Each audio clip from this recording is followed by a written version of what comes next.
Lance and Ryan will share their thoughts, and remember, you can always see the old shows on the Next Round Live YouTube channel. Subscribe, like, and don't forget to comment. Turn on the notifications so you don't miss a thing. It's Next Round Live on Twitter, Instagram, Facebook, and YouTube. You've been wearing that thin, raggedy t-shirt for years now, and people cannot stop whispering and staring in your vicinity. We've all been there. Luckily, there's a solution to your lack of fashion and social cues. At nextround.store, they have plenty of options when it comes to a variety of shirts and hats. Once you start putting that Next Round gear on, be prepared to make new lifelong friends and hundreds of unforgettable conversations. Hope you like random high fives in the street, because that's what you're getting after visiting nextround.store. Follow Next Round Live on Twitter, Instagram, Facebook, and YouTube. The social media team at Next Round Live is dedicated to giving you daily news conferences and practice video from UAB, Alabama, Auburn, and around college football. Follow and compare to the sites you used to visit. You'll also get the latest highlights and news from the Next Round Daily Show. Turn on the notifications so you don't miss a thing. Next Round Live on Twitter, Instagram, Facebook, and YouTube. See more at nextroundlive.com.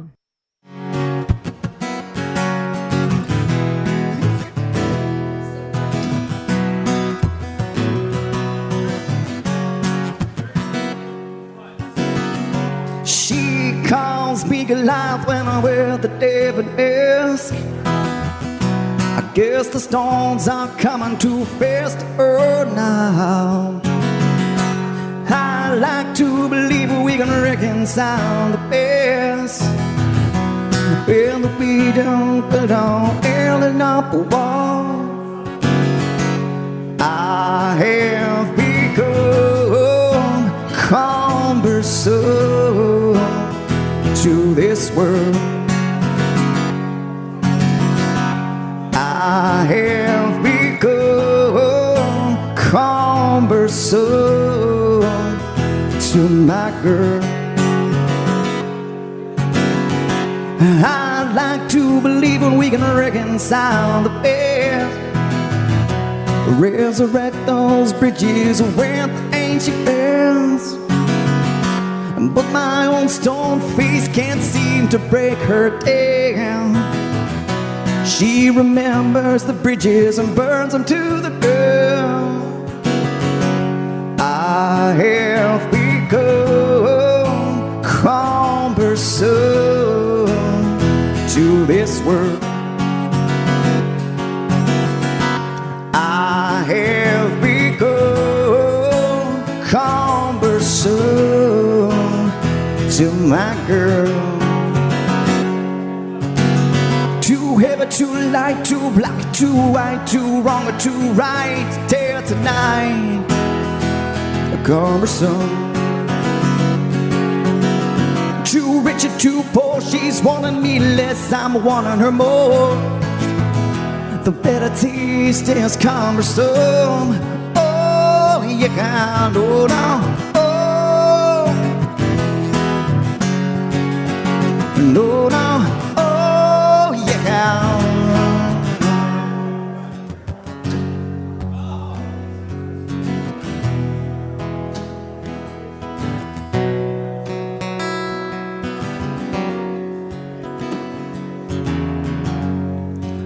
There is a balance between two worlds, one with an arrow and a cross. The darkness of the balance, life has become cumbersome. Too heavy, too light, too black, too white, too wrong or too right. There tonight, cumbersome. Too rich or too poor, she's wanting me less, I'm wanting her more. The better taste is cumbersome. Oh, you can't hold on. Oh, no, no. Oh, you can't.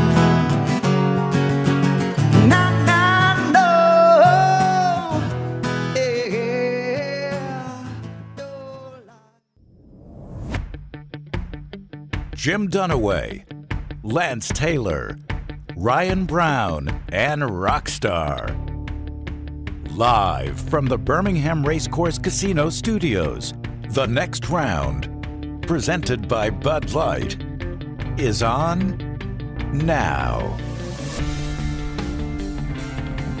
New AP poll out later today at 11 Central. We'll get that to you as soon as it pops.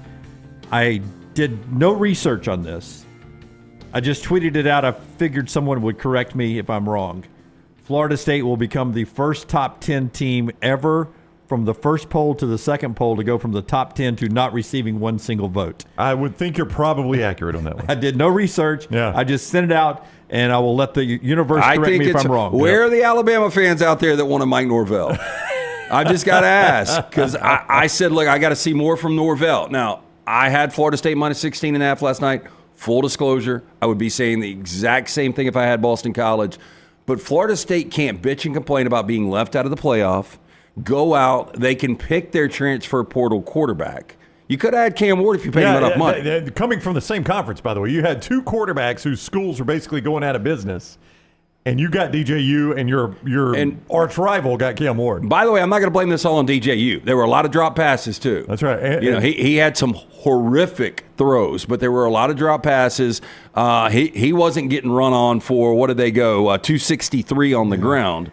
And where are you Alabama fans that didn't think the old guy could coach that's coaching Boston College when he was the offensive coordinator? Wow, apparently, he knows how to run the football. Oh, damn. In the same wheel route over and over again.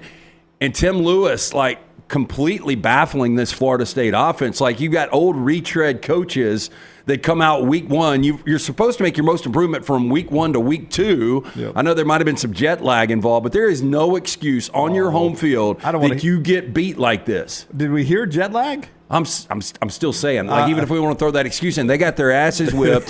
You're suing the ACC to get out because you think you're better than the ACC. This Florida State product is what we remember.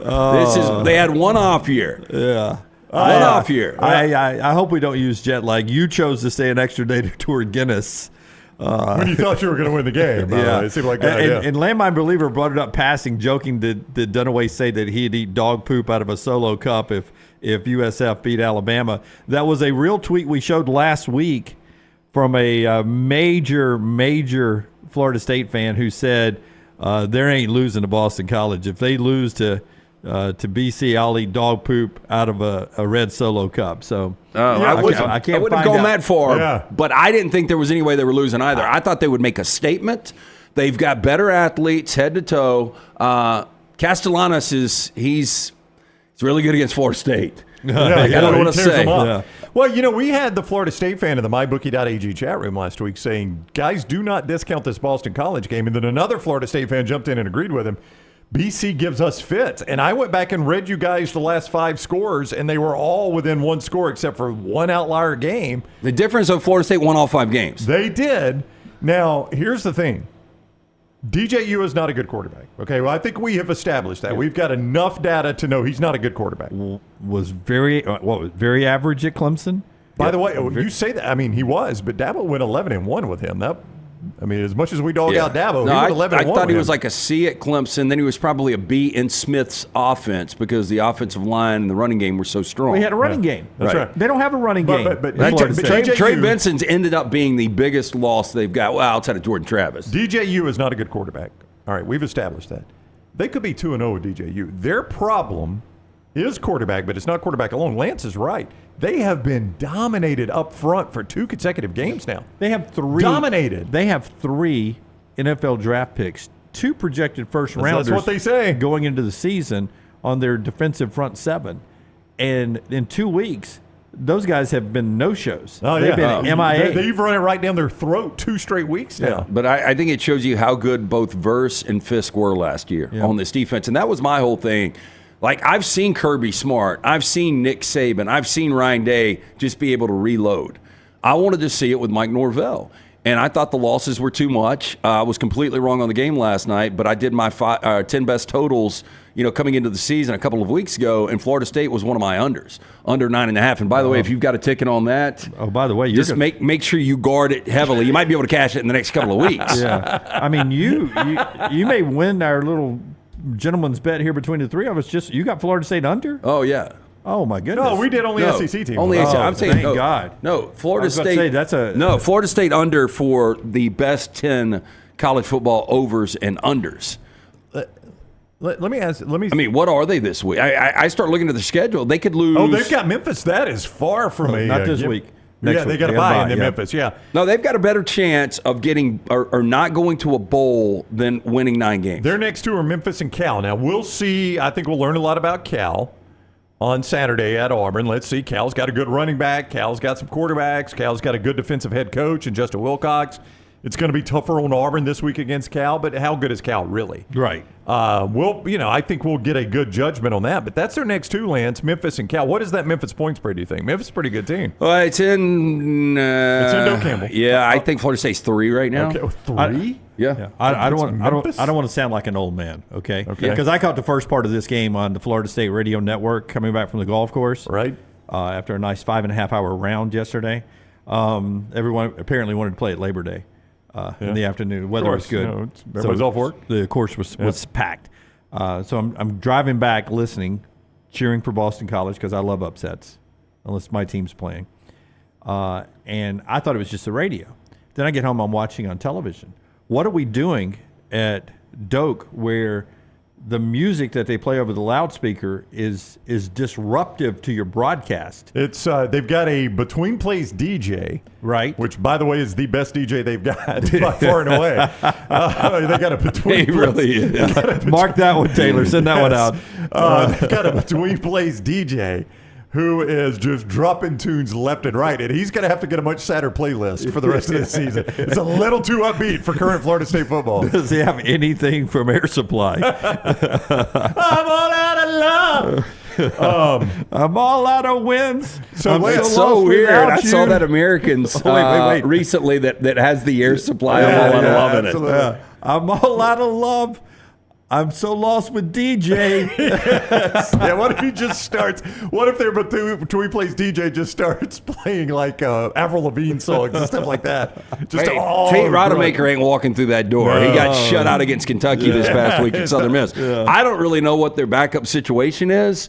And again, I thought DJ played a little bit better as the game went on. I mean, I don't know who the tight end was that kept dropping pass after pass. Well, like Forrester said, to his defense, it hit him right in the hands. He's not prepared for that. Yeah, but was he wearing oven mitts? He's not prepared for that. He's like, oh my God, it's right in my hands. True. Yeah. Seriously, I would put that guy on defense because he was batting those things down left and right. They were like, that's one of their best receiving tight ends. I'm like, not really. But, I mean, this is, you mentioned the Tour of Guinness, the lawsuit to get out of the ACC, the bitching and complaining about not being in the college football playoff. And if you're Mike Norvell, and a lot of this is his job, you've got to go out there and be motivated to come in and play with your chip on your shoulder, especially after the loss to Georgia Tech. This team was not prepared at all. There was no emotion. And now you wonder how derailed this season gets. Like, I don't know how many NFL guys they've got on that roster, Brown, but this will be a situation where you could see some guys tap out. Straight out of game day is that Memphis game in a couple of weeks at Doak Campbell, where you say Florida State will only be a 3-point favorite.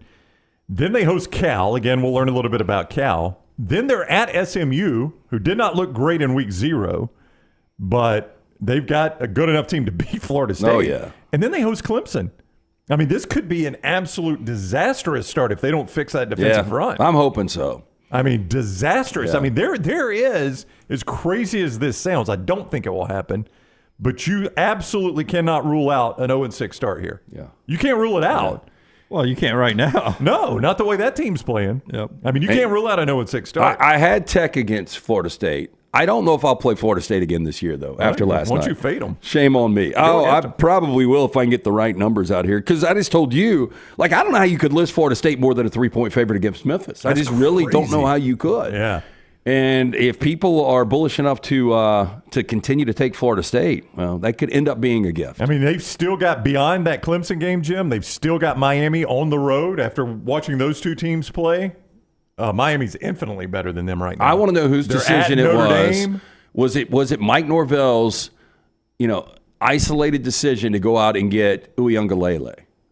I don't know. You know who he is? I figured it out last night. You know who DJU is? DJU. I've got it. I don't want to sling No, I've got it. random bullets at people. Jeremy Johnson popped to mind. That's 100% who it is. Jeremy Johnson came in when, was it Nick Marshall that was suspended? Is that right? The Arkansas game? The Arkansas game, and lit it up. And we were like, holy crap. This guy, I mean, as soon as Nick Marshall's out here, this guy, and then when it was Jeremy Johnson's turn, he couldn't read defenses. He couldn't read linebackers. He threw bad interceptions. He was just never a good quarterback. You know what? DJU started that game when Trevor Lawrence was sidelined with COVID. You remember? At Notre Dame. Oh, yeah. And lit it up. And we're like, holy crap. Like 400 total yards. Yeah, I mean, I'll go look up his numbers. And we were like, man, they're in good hands after Trevor Lawrence leaves. And then when it became his job, he's just not good. I must have slept. I dreamed that Florida State had some projected first round. They were talking about it on the thing. Lewis Riddick was talking about it last night. Oh, yeah, Here we go. Patrick Payton off the edge. It's Shaheem Brown. Yeah. You've got some guys on that defense, but hats off to the mock drafters out there. The first three I looked at, they've gone and changed it. They've taken all those guys out of the first round. Yeah, we were. Thank you. Hey, Milo's bringing you part of the show today. A great place to swing by for lunch, or if you're in a hurry, just a little quick pick me up to go home and watch some more football, like on Thursday night. Milo's. It's that time of year again. They're doing a lot of cool stuff. Yeah, look, September is the month for hunger awareness. Did you know 1 in 5 people just in Central Alabama experience food insecurity? Milo's Hamburgers is joining the fight against hunger and is inviting us to do the same. All Milo's restaurants will serve as drop locations for food supplies for the Food Bank of Central Alabama from September 4th through the 20th. When you donate a canned good or any non-perishable food item, you get a free regular drink. Together we can make a difference. Get into one of those great locations of Milo's today. All right, so let me tie this up in the bow. DJU, when Trevor Lawrence was sidelined with COVID back in the 2020 season, ironically against Boston College, made his first start. 30 of 41, 342, 2 touchdowns. Then they go on the road to Notre Dame. Now, this is a game that Clemson lost, but not because of DJU. No. They lost 47-40.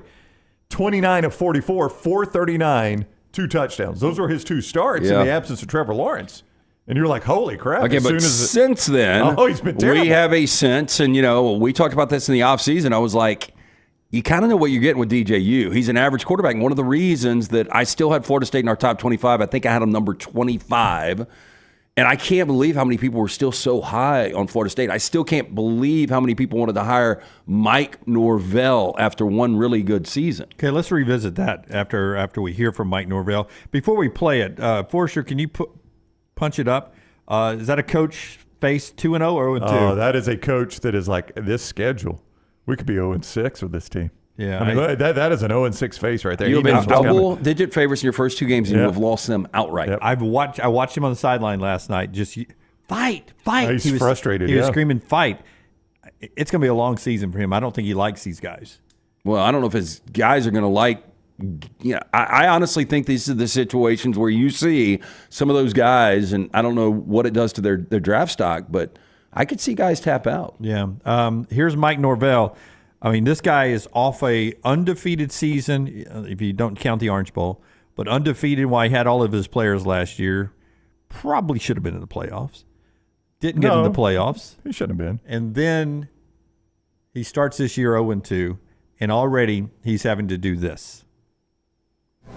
For us, I just sick to how the season started. Obviously tonight, I failed in preparing the team to be able to go out and respond tonight, and and just the things that were necessary for us, the things we talked about, things we emphasized. Obviously, in all phases, we're not able to execute. I obviously didn't put them in a position to showcase what I believe that this football team is, and it's extremely disappointing. And I apologize to our fans, apologize to everybody associated with the program. I mean, that was extremely disappointing that we're not better.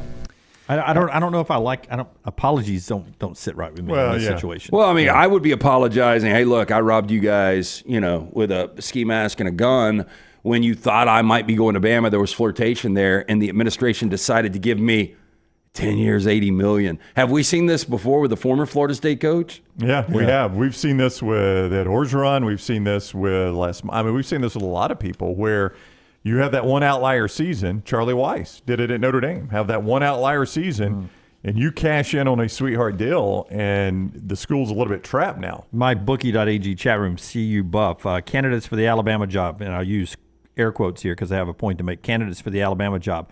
Dabo blown out. Norvell 0-2. Lanning squeezes by Idaho.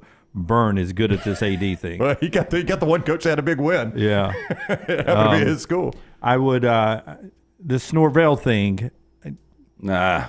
Do you think he was ever on the radar? Really? I think he's on the radar. Yeah. Yeah, I think he was on the radar. We need to go back and pull some stuff because I remember everybody like Norvell was one for a lot of people. With Greg Byrne, not for the Yes, fans. I do with Greg Byrne think he was on the radar. You think he was on the radar? I mean, I'm not saying that Greg Byrne wanted him. I think Greg Byrne. I bet there was a conversation. I think his top two candidates were, in whatever order you want to believe, Dan Lanning and Kalen DeBoer. I think those were his top two.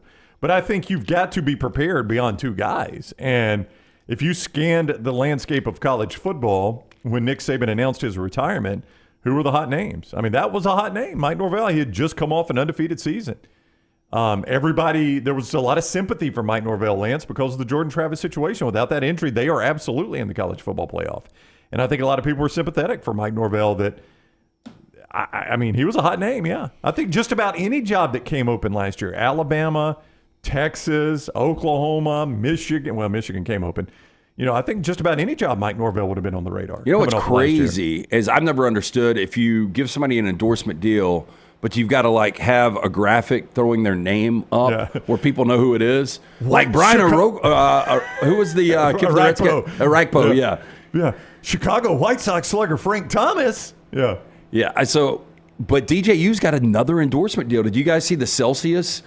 And Jalen Milroe was on it. I'm trying to remember. There was five different athletes, but DJU was one of them. Yeah. And I'm like, how does he still get endorsement deals? I don't cramp up when my receivers are dropping passes, thanks to our friends at Celsius. Hey, how about the one, I think it was on 2nd and goal, where the dude is wide open. Oh, right at the end of the half. Back of the end zone, yeah. Yeah, and then another guy in the back of the end zone he missed. I mean, he missed two terrible throws. Yeah. And, I mean, you're like, God, you got to go for this. But then you're like, I don't have a quarterback to go for it. I got to kick. Yeah. I mean, you said Mike Norvell's hamstrung. Yeah.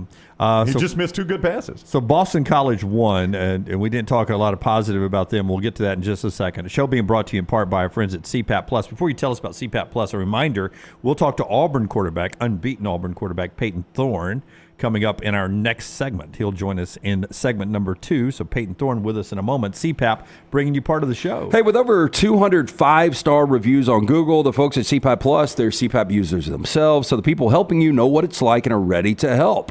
Stop into one of those 3 convenient locations, Pelham Highway 280, now open and trustful. Free CPAP checkups, free filters, no appointment is needed. Just Google CPAP Plus or drop by one of those 3 convenient locations. Tell the O'Neill brothers the next round sent you. They carry the best equipment from names like ResMed, React, Fisher Paykel with mask and supplies in stock every day. Do you need it today? Guess what? They've got it today. Stop in today and make sure you tell them the next round sent you. Also by our friends at Way to Wellness, planforme.com is the website. Here's What you got? Is that the $100,000? No, they're out of those. They're so popular. They're coming back. Is that a lemon square? This one tastes like a Milky Way right here. I like a Milky Way. Way right here. Yeah. Little protein bar. I think it comes, this is 23 grams of protein packed into this great sweetness there. It sort of ties you over between meals. This is what I wolfed down for breakfast right here this morning.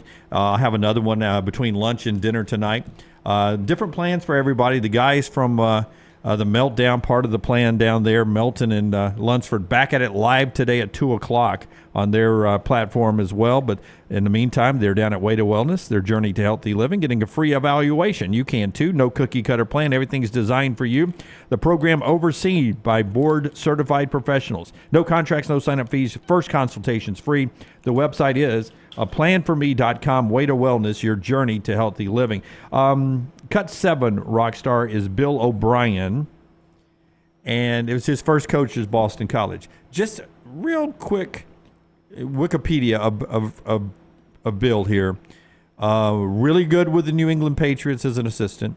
Yeah. Takes over Penn State after the Joe Paterno horrible fiasco story. I thought he did a hell of a job under those circumstances. Did a hell of a job there. Yeah, the numbers historically won't look like it, but if you know the context, that's right. It was incredible. Yeah. went to the Houston Texans, and from where the Texans were, until he became general manager, perennial as playoff well, contender. Yeah, they were a playoff contender. Did every have year. an elite coach or elite quarterback? Excuse me, Deshaun Watson in his prime. But most NFL coaches that win have an elite quarterback, and he drafted him, so that helped. I mean, he decided to draft him. Then he becomes he wanted Bill Belichick. I'll stay, but I want the Bill Belichick treatment. I want to control everything. Yep. And he was a horrible general manager. That's where it started to fall apart. Horrible. One of the worst in modern football history at making deals and trades and all of that. He was horrible at that. Loses his job. Comes to Alabama, often criticized as a play caller at Alabama. Produced a Heisman Trophy winner. Yep. In Bryce, right? That is correct, yes. I'm just saying that. But then he went back to New England. Just real quick. All right. On Bryce, he couldn't call the plays he was calling last night with Alabama's offense, right? You had Bryce Young. You got to do Bryce Young things. Yeah. Bryce Young could have probably run it somewhat like Castellanos, but yes. Yeah. But you're not. You don't want to ask him to do that. He's a much better passer. Right. Yeah. You didn't lean into the run game That's right. like he did last night, or like, he did at Penn State, like he did with the Texans a little bit. Then he goes back to the Patriots. Not great. And it's a crap show. Yep. And so he takes this job, and it seems to be a fit, mainly because it's in Boston. A lot of Irish descendants and migrants back in the day. And he's O'Brien, right? Well, he's from Boston. Yeah, he's from Boston. His wife's a BC grad. I mean, it just seems like it fits. And then he leads his little team down there. His family came over on a boat to Tallahassee last night, and he wins. And here's Bill O'Brien after the first win. Often criticized Bill O'Brien.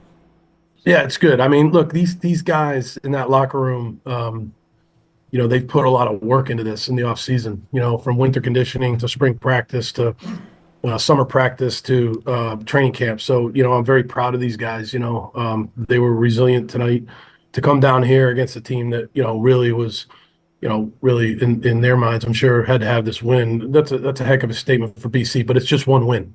It's only one. So we have to understand that, and we've got to be able to handle success, as well as we handled adversity tonight. Handle in the same way. So, but we're on the right track, that's for sure. Yeah, a good win for him. It is. I was looking at that schedule when they were running through it at the end. They're at Missouri week 3. Game feels a little bit different now, doesn't it? No. It does for me. No, they've got it. That Castellanos guy can get you out of a lot of bad situations. But we said this last September. Look, and I know they ended up winning 7 or 8 games because Hafley took the DC job at Green Bay. I think Boston College is 7 or 8 win team again. Yeah, I'm just saying at Missouri, that was a game when we were running through Missouri's schedule all offseason. We're like, okay, they've got Boston College. You fly. They still do. I'm just telling you, I would not want to face that Castellanos kid. That kid can beat you. Florida State, 3 of 14 on third down, 16 rushes, 21 yards, and they allow 263 on the ground. Blows me away. They haven't rushed for over 100 yards in a game yet. Against Georgia Tech and Boston College, they haven't rushed for 100 yards yet. Well, that's got to be scheme. They've got to be able to find a running back. Roy Dale's good enough. He's good enough to give you 70 or 80 yards. He's not against Boston College. He's not an every down back, and they've got some offensive line issues, but he's not an every down back. I said this. I forget on what shows I said this on. I did so many of them last week. I sound like a presidential candidate. So I did so many of them last week. I was so popular. Yes, all the interviews. But I said, Roy Dale and Jace were standing in the way of Justice and Jam playing time last year. Justice and Jam are better running backs than Roy Dale and Jace were. And loyalty, maybe pass pro, kept the better running backs on the bench last year. I think that's more it. I think it's pass protection. Yeah. So Saban's never been one to play favorites. Yeah. He hasn't. He's a loyal guy. He'll do it occasionally now. I think he played favorites with Jalen Hurts. Yeah, he's a loyal guy. They were winning. Yeah, but boy, that offense was limping down the stretch, and then they got beat in Jordan Hare. You think FSU would take Hurts right now? Yes, 100%. I know I said it on at least one show that I don't want to be disrespectful, but when those guys left to go to Florida State, I was a little concerned because I didn't know what the future held. Yeah. When you saw who they retained and everything, you're good now. I was okay with that offensive lineman, that receiver, and Roy Dale going to Florida State. Hindsight's 50-50. Boy, I just tell you, man, you bitch and complain that much, and this is what you go out and roll out with. We're going to get back to it a little bit later on. I've pulled some stuff off the internet that you're going to want to see a little bit later on. All right. Oh, it was so much fun last night if you were surfing the anti-Florida State sites. It was a lot of fun. We'll get back to that coming up. Payton Thorne on the other side. The show being brought to you by a couple of great folks. One of those, LT, is our friends at Gutter Cap. Tell us about Gutter Cap. You know, C. Stu, big LSU fan, he's got to be feeling better at 0-1 than, say, 0-1 Clemson, 0-2 Florida State right now, right? Yeah, I would say so. It's that time of year for leaves to start falling. You have to keep those gutters clean and free flowing. Call my good friend Chris Stewart at Gutter Cap now, too. 05-823-2212. Gutter Cap, patented metal cover system that fits over most gutters, allowing rainwater inside, but simply eliminating the gutter cleaning forever. Gutter Cap, A+ rated with the Better Business Bureau. Chris is on the board of directors. Eliminate gutter cleaning forever. Cap it, don't snap it. Call 205-823-2212 or guttercapbirmingham.com. And we're going racing at Barber Motorsports Park coming up this weekend. It's the Fanatec GT World Challenge America. September 6th through the 8th. That's the upcoming weekend. You can still get your tickets there with our friends at the Barber Motorsports Park. But here's what you're getting on this high-octane weekend. Yeah, I mean, we're all familiar with the Indy race out at Barber or the NASCAR race at Talladega. The Fanatec GT World Challenge America, you see it right on the screen right there. You can buy your tickets right now at barbermotorsportspark.com.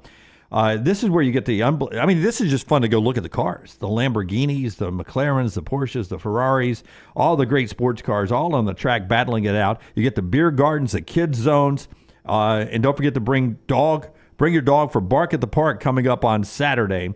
It's the Fanatec GT World Challenge America, September 6th through the 8th. Kids 15 and under get in free. The weather's supposed to be great. Get your tickets today right there. We're back in a moment with Payton Thorne right here on TNR. Call the next round now at 205-734-0923. Are you tired of buying your CPAP mask and supplies online only to be disappointed? It's time to visit CPAP Plus, your locally owned and operated CPAP shop that prides itself on personal service. Come see what you're buying at CPAP Plus with 3 convenient locations in Pelham, Highway 280, and now open in Trustful. Drop by for a free CPAP checkup and free filters, no appointment needed. Plus, sign up for their giveaway for a chance to win a free travel CPAP machine. Just Google CPAP Plus or visit any of those 3 locations. You could win a Cadillac CT5 or your share of $25,000 in free play and cash at Birmingham Racecourse Casino. The more you visit, the more chances you have to win. Play the latest, most exciting games around with fun bonuses and big jackpots. You can be a winner too. Come win your share during the Cadillac CT5 and $25,000 giveaway at Birmingham Racecourse Casino. Drawings April 5th and 6th. Located off I-459, exit 31, Derby Parkway. Must be 21 or older. Must be present to win. There is no better place to watch your favorite sporting events and enjoy great food than one of the 3 great Birmingham locations of Walk-Ons. The TVs are everywhere with your favorite sports, and the menu is second to none. From the great appetizers like the waffle cheese fries to the Avery Island salad, handhelds like the all-new Chicken Bomber, bistro specialties with a special taste of the Bayou, the amazing hand-patty burgers, the great po' boys, and the specialty drinks. Visit any of the 3 great Birmingham locations of Walk-Ons: Greystone, Stadium Trace and Hoover, and the brand new location in Trussville. Every day, someone is ridiculed and mocked for the clothing they chose to wear. It's a harsh reality we all must face. But you have the chance to change all of that with one visit to nextround.store. For just a few minutes of browsing, you will observe so many clothing options, from hats to hoodies to t-shirts. Please, for yourself or someone you love, go to nextround.store and embrace the warmth of true attire. Hey, Lance Taylor from the next round to tell you about my friends at Michelson Laser Vision, located conveniently UAB Highlands. Almost 20 years ago, I went in for the procedure. Only took 12 minutes for both eyes. When I went in, I had 2200 vision. I was legally blind. Now I have 20/15 vision, still 19 years later. Make the call today. Schedule a hassle-free consultation. 969-8100. Dr. Mark Michelson, Dr. Jen Michelson, Michelson Laser Vision. Make sure you tell them the next round sent you. 969-8100 or MichelsonLaserVision.com. Maybe you follow us on Instagram, Facebook, X, LinkedIn, or TikTok. While we're changing the game yet again, Tyler's Telegrams has been developed exclusively for you. Hi, this is the lovable boy you know as Tyler the Intern. I'm a businessman now. I will come directly to your door and tell you every time a new piece of TNR content drops. For the low, low price of $740,000, you can be notified by me, one of the biggest stars of the next round, about that thing you missed. Sure, the rest of those social media services are free, but so is radio, and we all know how well that's trending. Tyler's Telegrams is currently operating exclusively in Bibb County. Other social media platforms are available everywhere. Hey, there's nothing worse than waking up to a plumbing problem. Don't get caught in a flooded house. Call the guys at Hemp Hill Services. Adam, Chad, and the team at Hemp Hill are the only ones I trust to fix it and fix it right the first time. Hemp Hill Services does it right and always at a fair price. For all of your plumbing, cooling, and heating needs, trust the name that Birmingham has trusted since 1954. That is Hemp Hill Services. Call now, 205-229-2090. That's 205-229-2090. It's time to pull the trigger on the Next Round merch that you've been eyeing. We know there's a lot to choose from at nextround.store, so here's a few of our favorite picks. If you want to match LT and Brown, go with the TNR logo hoodie and throw in one of Dunaway's favorite hats. Any of them will do. The Backroom's go-to is the classic logo t-shirt, while my personal favorite is the light blue TNR crew neck. All of these items can be found at nextround.store and are EG approved. Rest assured, your order will be packed with lots of love from us here at the Next Round. Head over to nextround.store to start filling up your cart.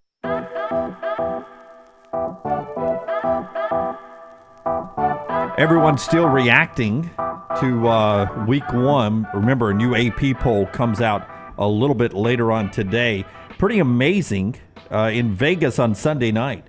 Allegiant Stadium, a new Allegiant Stadium record of, I didn't know this place was that small, 63,969 fans to see USC LSU, breaking the record by 2,000 for the Super Bowl that was held there. They only had 61,629 for the Super Bowl. Yeah, I know it's a little smaller venue. I think they shoot for 65,000 in most NFL venues, but based on where it's located downtown, I just don't think they could get to that capacity. Yeah, so 63,000 plus, a new record at Allegiant Stadium for a college game. All right, Auburn quarterback Payton Thorne joins us at this time each week. He's here again on the JohnstonRVCenter.com hotline. What is up, Payton? How are you today?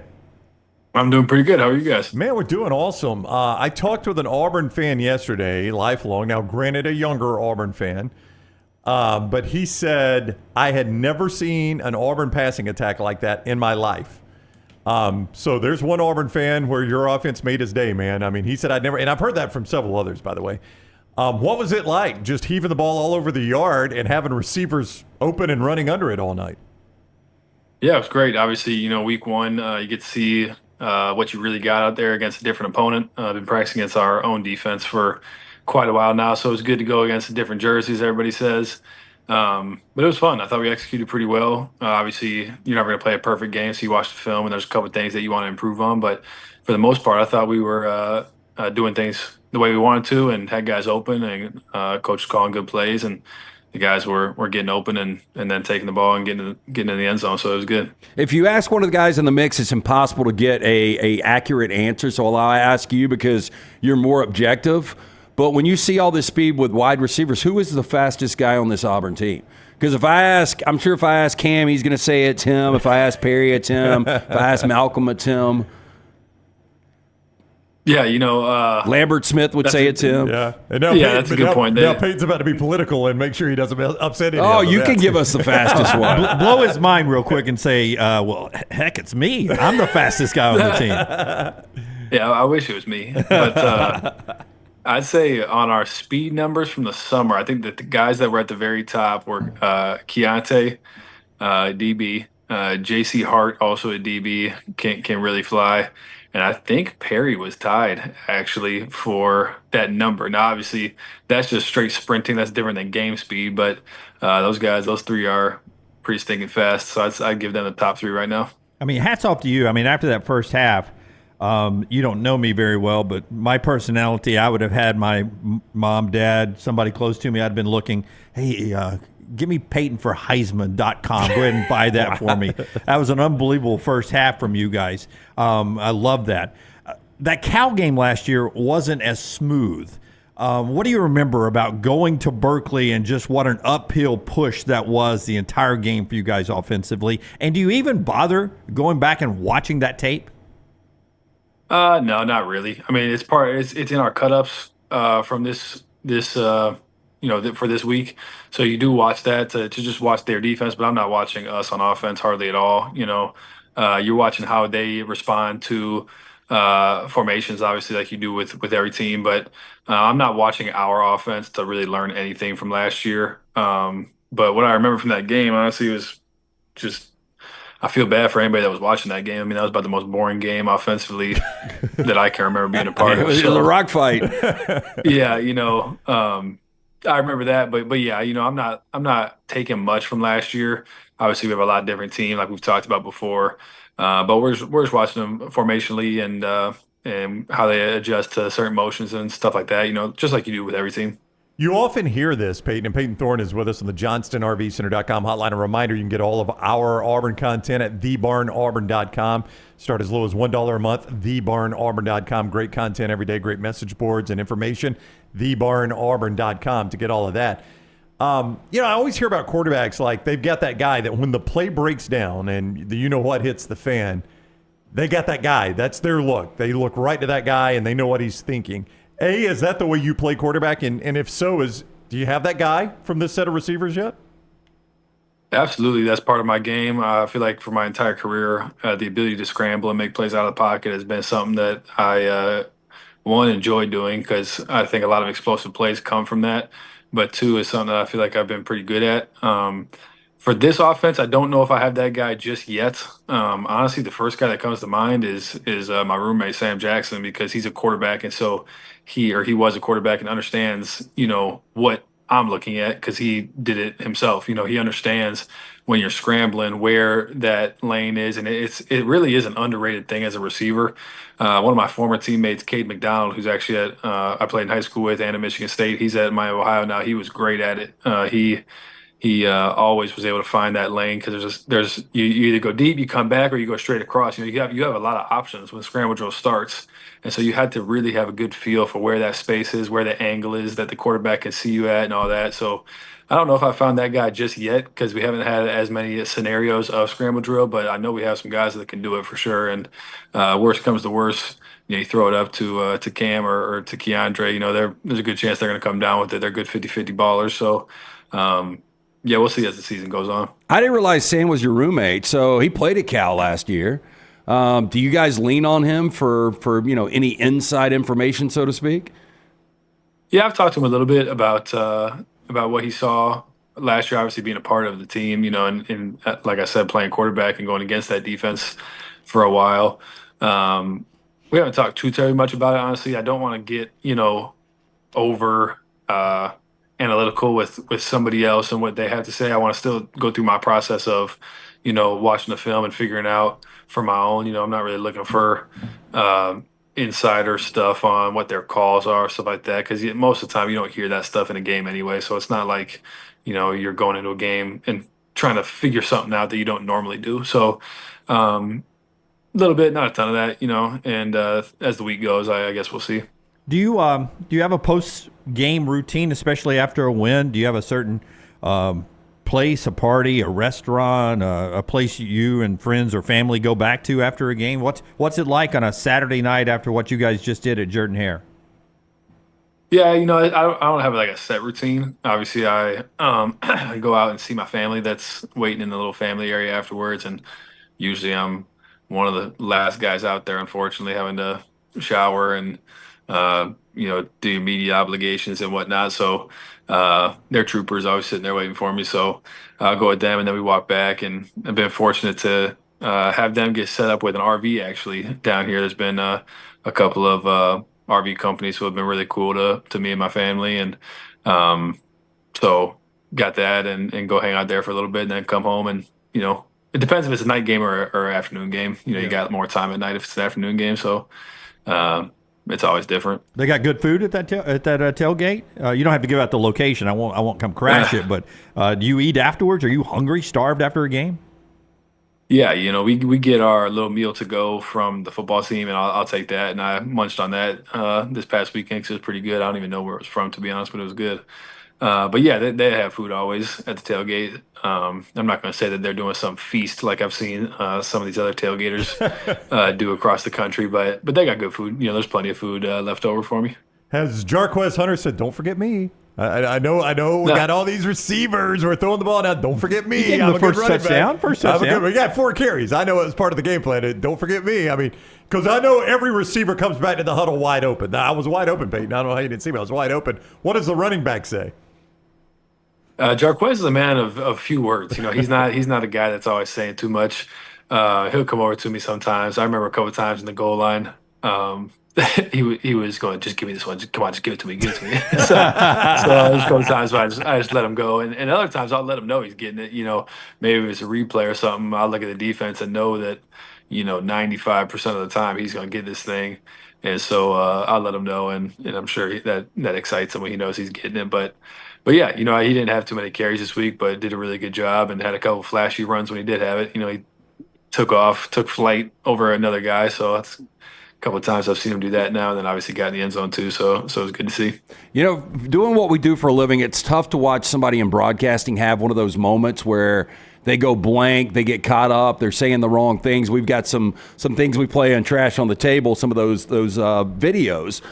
But as a quarterback, is it ever difficult for you to sit back and say, watch Florida State on a Monday night and watch really, really tough quarterback play, and you feel like bad for that guy?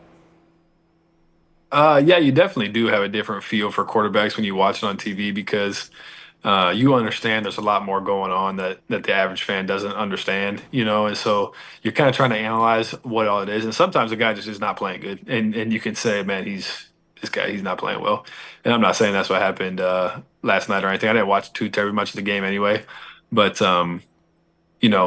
it is a different perspective when you're watching it as a quarterback or as a guy who plays the game, and you can see more stuff going on than what the average fan thinks. But yeah, it's interesting.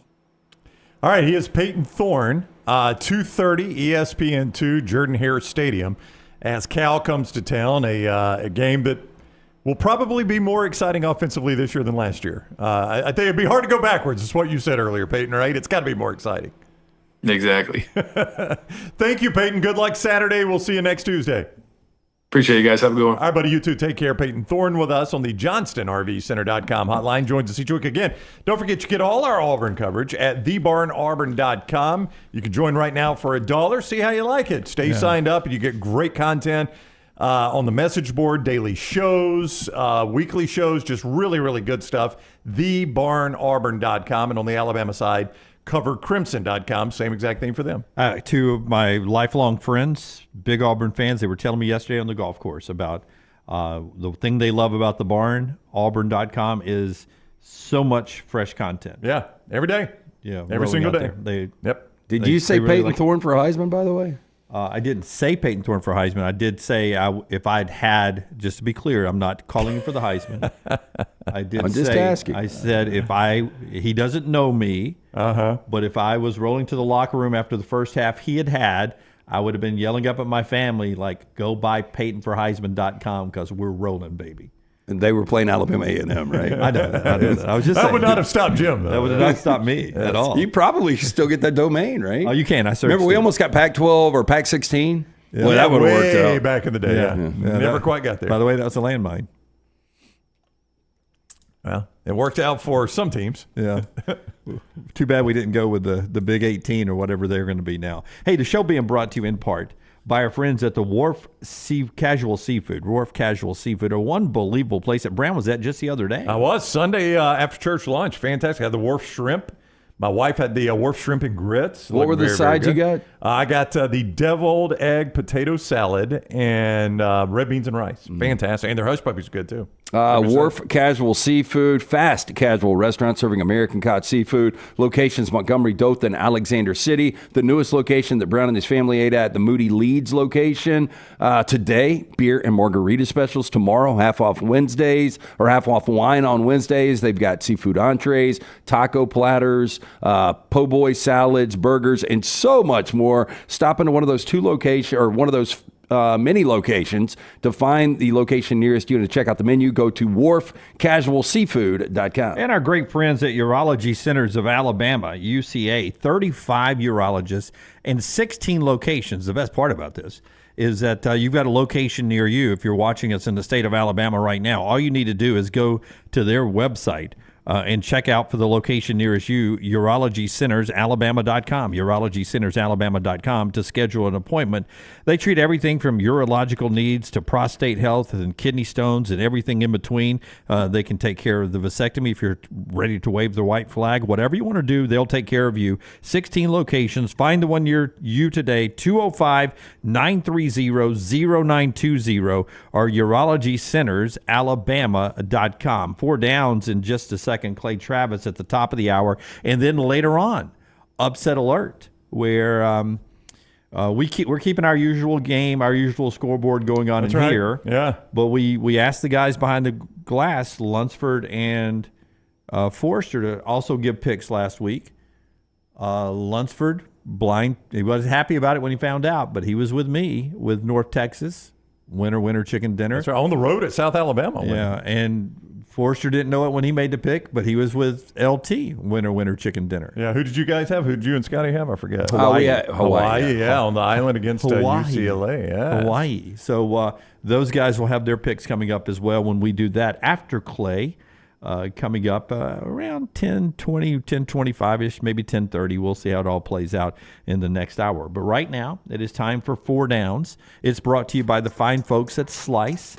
5 wonderful locations, and you talk about good tailgate food. Just a handful of these pies, 5, 6 of them, take them to the tailgate. It's a winner. Fantastic stuff. Local pizza, local ingredients, created by the late Jeff Bajaya. His brothers Jason and Chris continue to celebrate his legacy. Stop in one of those 5 locations: Lakeview, Vestavia, Montevallo, Crestline Park, newest location in Edgewood. For more information, slicebirmingham.com.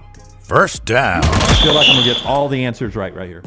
I didn't know there were right or wrong answers. I said this yesterday on Unlock with Brock Hewitt. I feel like after week 1, I know a lot. You know all the answers. Do you? I feel like I know a lot. So if I ask you guys, Miami or the field in the ACC? Well, I'm a big fan of the Athletic paid site, original member. I'm an OG. It said Florida State ... still alive. Because technically they are. Technically. I saw they've got a 1% chance to make the college football playoff this morning. I think it's probably higher than that because they still play Clemson and Miami. They're going to have to win some games. Well, yeah, I'm just saying. It's probably higher than that. They're still alive. I would take... I think I would still take the field. See, I had Miami to win the ACC. Yeah. I feel really good about it. I really didn't know going in what they would look like. I still question Mario Cristobal. But based on what everything else, what Clemson looks like, what Florida State looks like, I'm telling you, the team that scares me the most right now would be Louisville. And that game is, I was just looking at Miami's schedule. On the road, they're at L&N Stadium coming off a bye week. I still say, and again, we'll see a lot about this team Saturday at Jordan-Hare, that trip to Cal just feels like a weird trip for Miami. I don't know what it is about that. It just feels like a weird trip. They play Virginia Tech at home, which at one point I thought was going to be a tougher game until Virginia Tech lost to Vandy. Then they're at Cal the next week. Feels like a weird trip to me. Mary, one of our great female listeners, goes field. Cody, one of our non-female listeners, one of our guy listeners, goes Miami. Yeah, I would take probably Miami right now. They do not play Clemson in the regular season, so... if you think Clemson is the second best team, which I do right now, it comes down to them and Clemson in the championship game. Through 1 week, I'd like Miami. I will take an elite quarterback over a below average quarterback. Morgan says Louisville is going to destroy Miami. Can I just ask you a question real quick about? I need to see some more Louisville. What is has Louisville? Yeah, they changed a lot, right? Well, not really. I mean, they changed quarterback. Tyler Shuck's going to have to stay healthy because he's a guy that going back to Oregon days, Texas Tech days, a guy that couldn't stay healthy. But their defense was really good last year. Remember, they played Florida State for the ACC championship. They've got most of their production coming back, and I think Jeff Brom's a pretty good coach. I think he's a great coach and an underrated home field advantage. Cam Ward's injury history. Does he have an injury problem, or is he always available? I think he missed a game or two at Washington State. So not a lot. No. Okay. No. I just wanted to clarify. Okay. Second down. Ohio State or the field in the Big Ten. Oh, it's always been the field. I mean, it's always been Ohio State. Well, it's always been Ohio State. I mean, I think people would have made a case for Oregon until they saw Oregon Saturday, and they're like, something's missing there. Now, again, that's one game. I thought if you go back and watch the middle eight, Brandon Marcello talks about what the issue is at Oregon, that this wasn't for a lot of people. See, I didn't watch the Oregon game at all. I didn't either, enough to see what Brandon was talking about. But Brandon was telling me they've had a center issue, so they're having to start a true freshman at center, and it's affected the right side of their line because they had to move parts. Problem is, Dylan Gabriel is left-handed, so right side of the line's a big thing for him, right? Yeah, but he still threw for like 4. Oh, I know, but they're going to have offensive line issues is their fear. I mean, that was against Idaho. Yeah. And I think, according to Brandon, some of that showed its head against Idaho, and Dylan Gabriel got him out of it. But they're concerned, like, if that's Ohio State, we got much bigger issues. You got Boise this week. Yeah. And Boise, I mean, a lot of people still believe they're the best Group 5 team out there. They didn't show me a lot of defense at Georgia Southern. Yeah. But Genty can run. I looked at that a little bit in our upset alert. Obviously, I didn't pick it. Didn't have time to draw the horse. Yeah, well, I drew it last week in the miniature. It was very good. It was one of your better drawings. It wouldn't have looked good bigger. It's always been Ohio State for me. It's one of the best rosters in college football. Again, I wasn't blown away by Ohio State. That game was 17-3. Well, I think Penn State could end up being a player. I think USC, just after what we saw with Miller Moss and the revamped defense, I mean, there are some other teams that could give Ohio State, a battle for one game, definitely. Yeah, I think I would go Field on this one too. Wow. I think I would go Field too. Wow. And I had Ohio State win the national championship. Yeah. I didn't think they looked good at all. Third down. Well, you guys are not gracious people, man. I mean, they had a really good second half. Oh, I'm gracious. Yeah. I mean, come on, man. First half, they didn't Sean White. Real quick, though, I mean, USC, better Big Ten team than I thought. Yeah, well, I picked them in the playoffs. I'm just saying, I mean, like, maybe Michigan looked worse. USC looked better, Yeah. So when you start looking at the Big Ten. Go ahead. I thought Michigan looked the way I thought they were going to look. Ohio State, who were they playing? They were playing They played Akron. Yeah. They played Akron. I mean, they won 52-6, but if you watched it, it was just an uneven performance. It was not a great performance. So if the three of us were getting ready to play Akron, how excited would we be? Well, I mean, at some point at halftime, they were like, it's the first game of the year, though. I'm just saying, Will Howard. Ohio State will be fine. I think they're going to be fine, too, but the Big Ten has got some other players. Like, I'm still not concerned about Oregon at all. I think Penn State is going to be good. I think USC looked really good out of the chute. I just think there's some other teams that could give them a problem. He's already Third down, yeah. He already hit third down. Sean White, 38 years old. The Flying Tomato? That's him. Sean White or Vanna White, better career? Vanna White. Now, Sean White stood the test of time. Now, Sean White won Olympic golds in both. Yeah. He won X game golds in winter and summer. He did the half pipe. Yeah. And then did stuff on his skateboard. I don't know if they have skateboarding in the Summer Olympics. I don't think they do. But they do have, he won gold in the Olympics. So he had a great career, but I just think Vanna White went on for generations. Here's what I would say about Vanna, and you know this, you've brought it up before. In the entertainment industry, it is far more difficult to age as a female than as a male. And she kept that spot for 30, 35 years, aging as a female, and that is incredibly difficult. Yeah, because now she's on with Ryan Seacrest, right? I think I saw some of those promos over the weekend. So she didn't leave with Pat Sajak? I don't think so. How about that? No, I'd say Vanna White's had a better I would career go than Vanna White too. Yeah. Fourth down. Charlie Sheen is 59 years old. Still kicking. Charlie Sheen. Ultimately, better career. Charlie Sheen, Charlie Woods. I'd bet on Charlie Sheen. I would too. I mean, the odds of Charlie Woods, his father being the greatest golfer to ever play, and then him having any sort of significant career, the odds are astronomical. So he can't even be like a Ricky Fowler? Yeah. I mean, Ricky Fowler never won a major. I know. That makes you better than Charlie Sheen? No, but I mean, Ricky Fowler is printed money, not Charlie Sheen money. Good, solid career Ricky Fowler did, but never won a major. So, I mean, I don't know how that compares to Charlie Sheen. I agree with you. I would say that Michael Jordan's kids, they turned in great basketball players. Oh, one of them was in. He's been in a lot of movies. Michael B. Jordan. Yeah.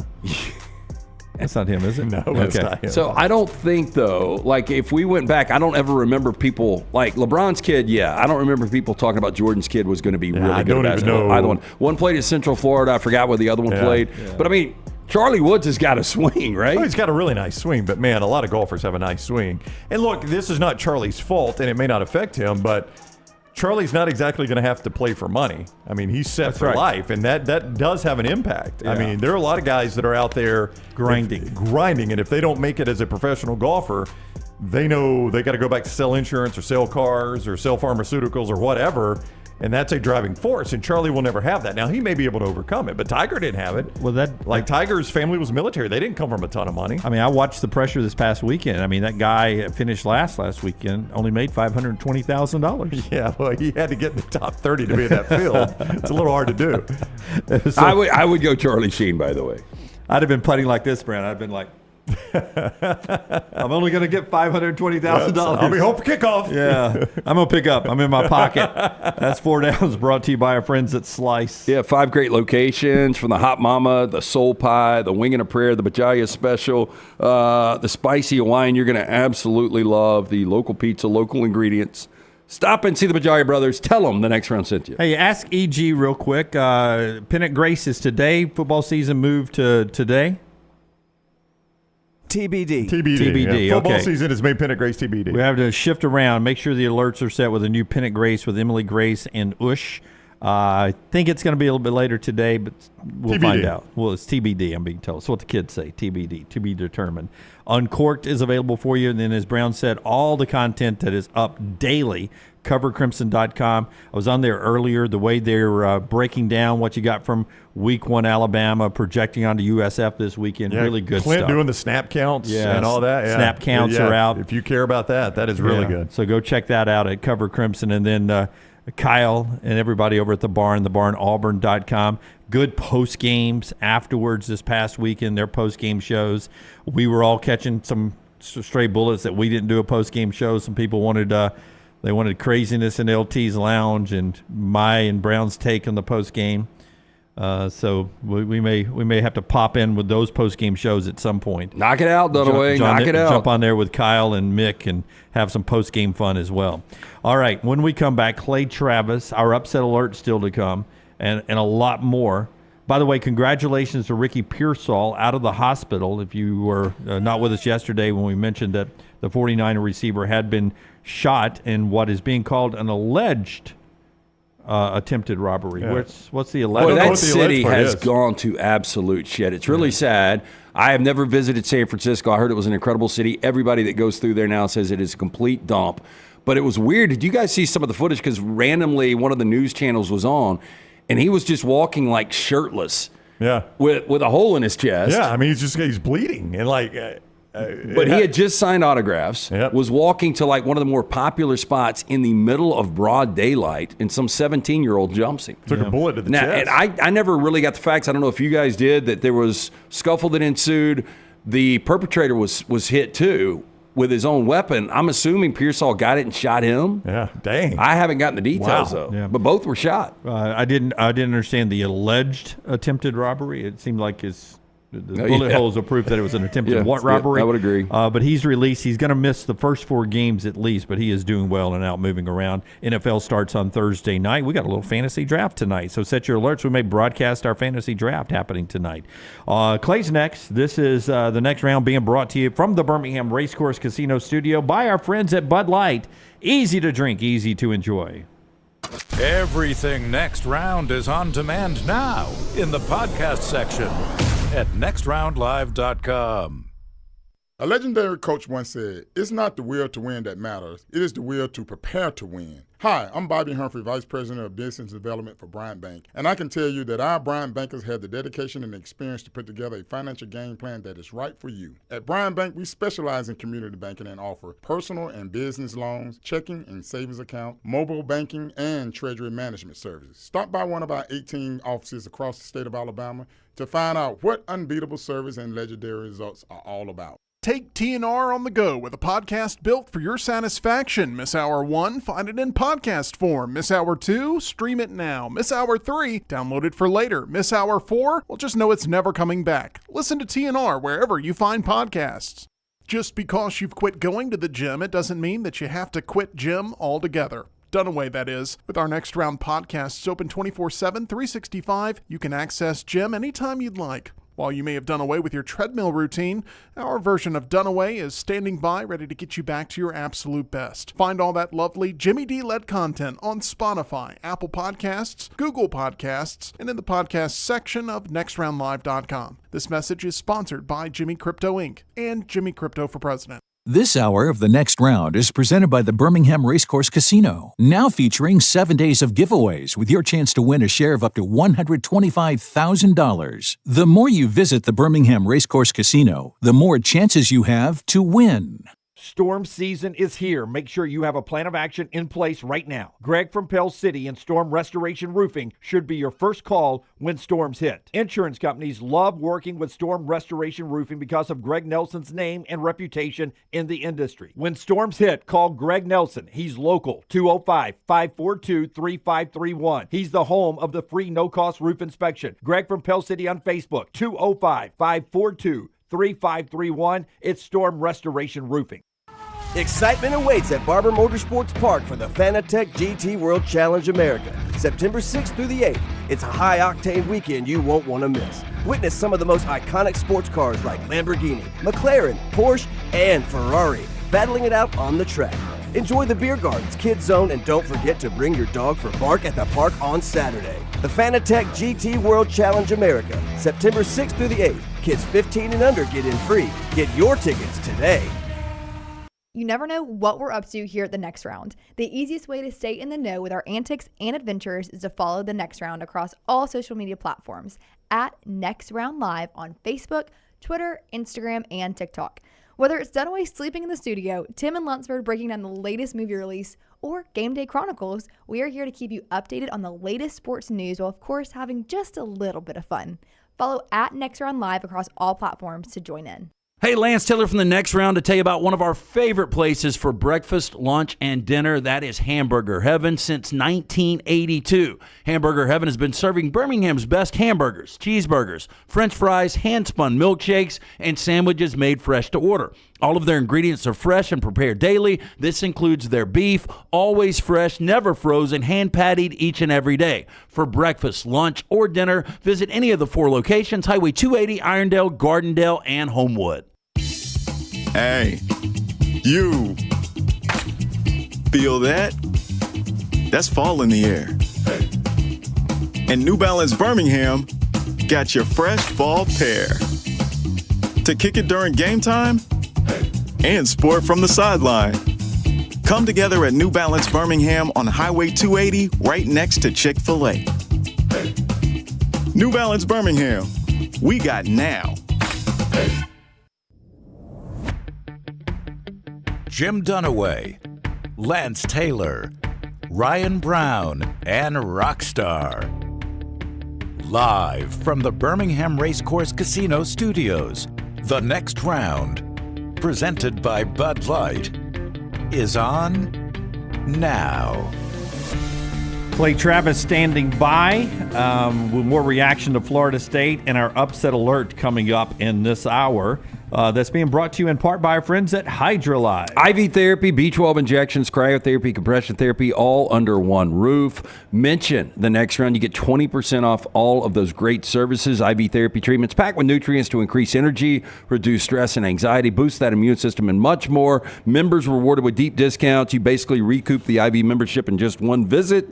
HydroLive, open 9 a.m. to 6 p.m. daily. 2 locations at Birmingham, 1 in Tuscaloosa. Again, mention Next Round, 20% off any of those great services. For more information, hydrolifetherapy.com. All right, Clay Travis, the founder of Outkick. You see him on Fox as well, at Clay Travis on Twitter. He's with us now on the JohnstonRVCenter.com hotline. What is up, Clay? How are you?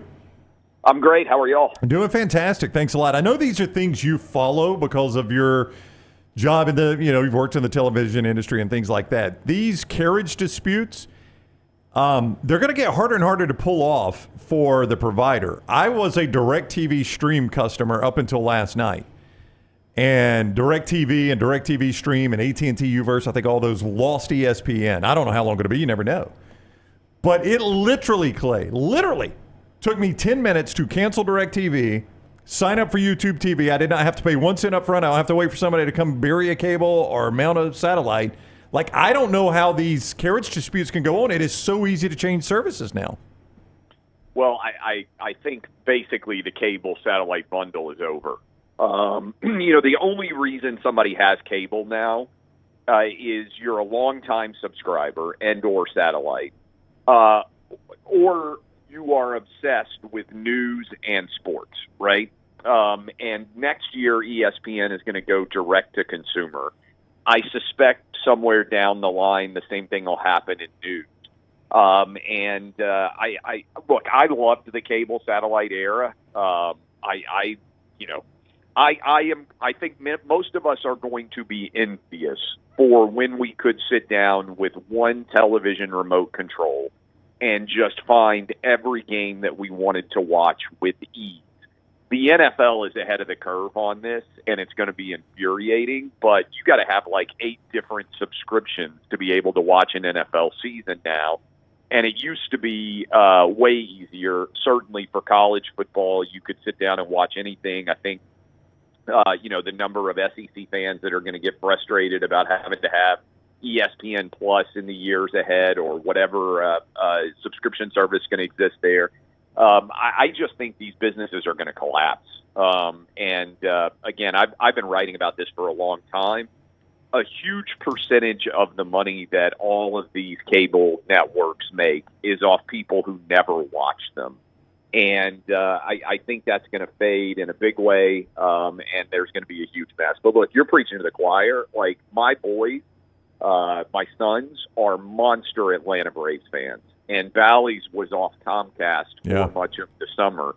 And what I was impressed by is the younger generation, like even my kids who are super, young, can find any game illegally streaming on the internet in like 2 minutes. And they just don't care. They're like, hey, I want to watch this game. I'm going to find it. And they can find it on any number of locations, which I think is another aspect of this that is frustrating. I think a lot of your younger listeners or viewers just say, like, screw it, whatever, I'm going to go find it on a pirated feed, and they do it without even having to worry about it, which is even more of an issue, I think, for those channels going forward. You mentioned the NFL. Look, they've always been the top model. One of the reasons that college football is kind of molding their game towards that.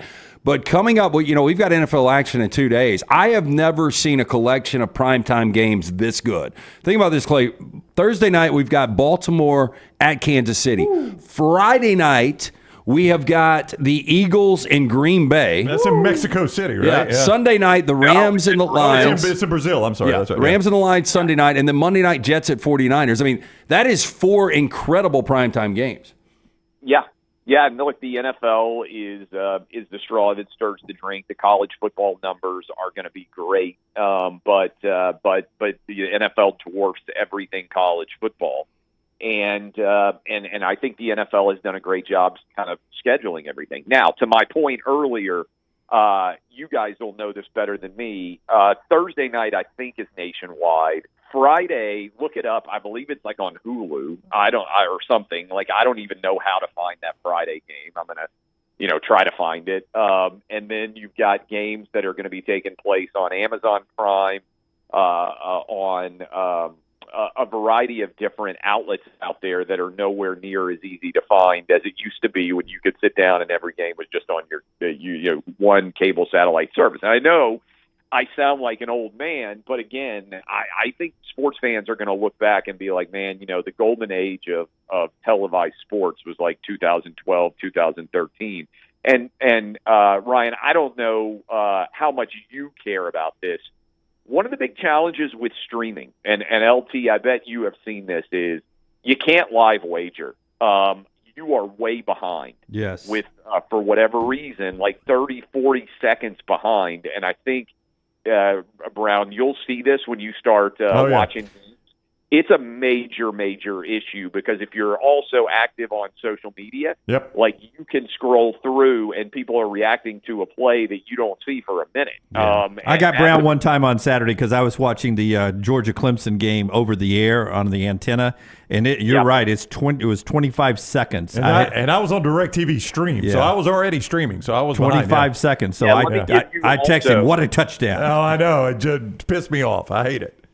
Yeah, no, it's a big deal. And then the other thing is, if if you are a gambler and you live wager, you know where the fastest place to get the results is the live wager because they will adjust in real time before you've even seen the plays happen on your television, because even on a regular television, you're like 30 seconds behind, which a lot of people don't realize. But if you're in the stadium, if you sit in the press box, it's actually sometimes interesting to see because you can actually watch the play in front of you and then look up at the television monitor in the press box and see it air for quote unquote live television.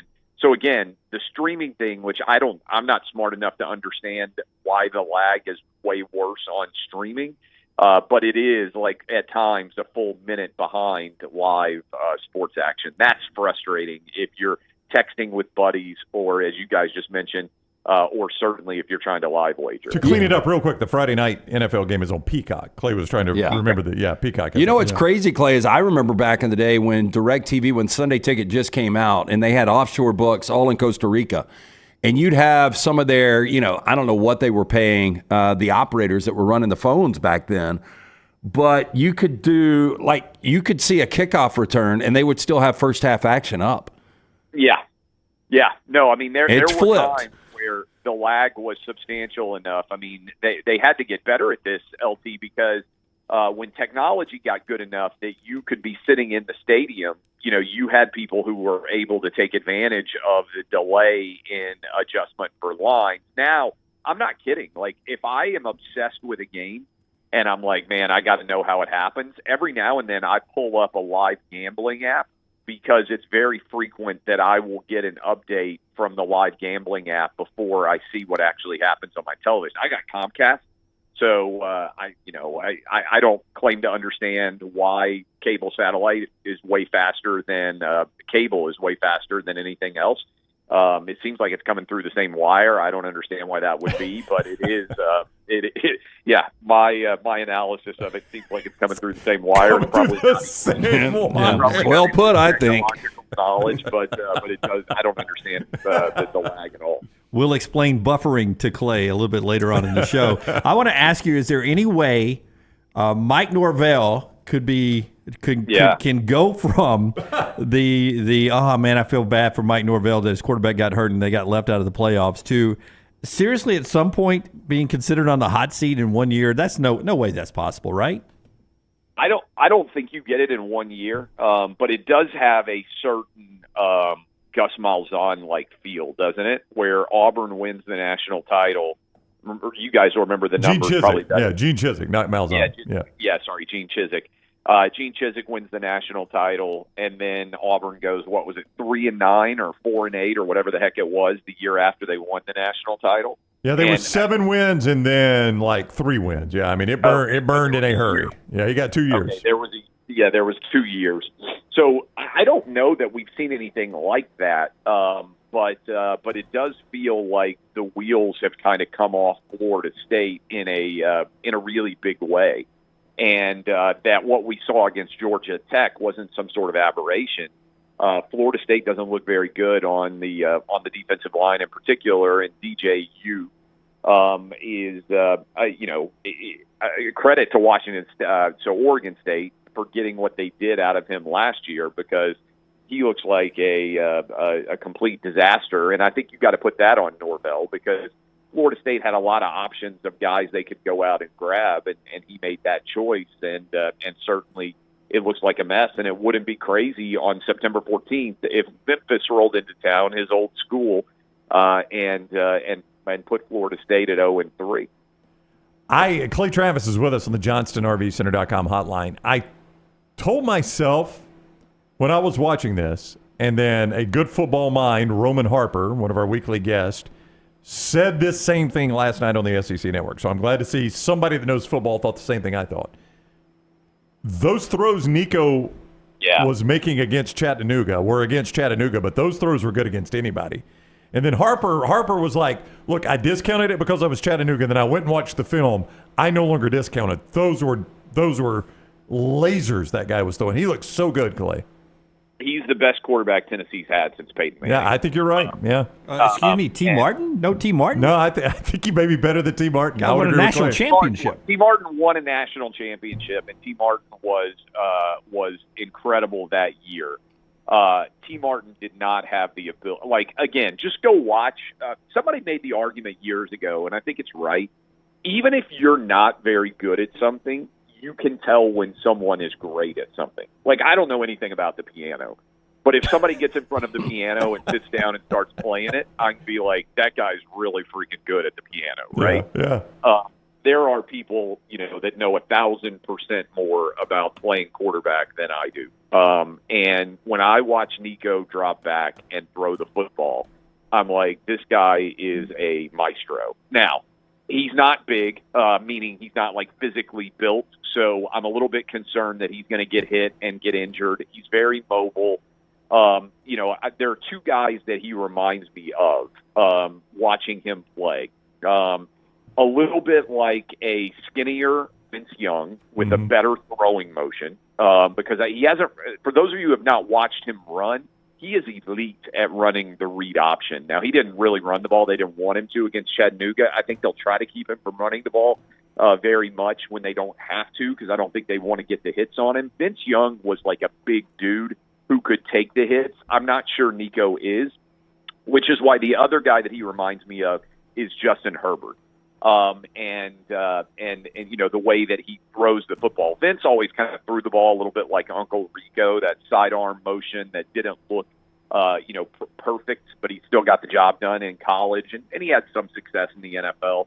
Obviously, I watched pretty much every game Vince Young ever played because he went to the Titans, in addition to all the games he played at Texas. But those are the two guys that come to mind because he's really tall, big, behind the pocket. He just can fling the ball. And I think Tennessee's pretty talented at wide receiver. Now, I'm not sure how good they are on the offensive line. I think they may have some weaknesses there, and we'll see whether that gets exposed during the course of the season with him being able to be put under pressure and just not being able to have time to throw. Again, I think he's pretty mobile, so I'm hopeful that he'll be able to avoid some of those issues on the offensive line. But I think it's possible that he plays incredible, and the ABC primetime game is going to be his coming out party, and a lot of people are going to say, "Wow," when they see what he does against NC State. I'll say the other thing.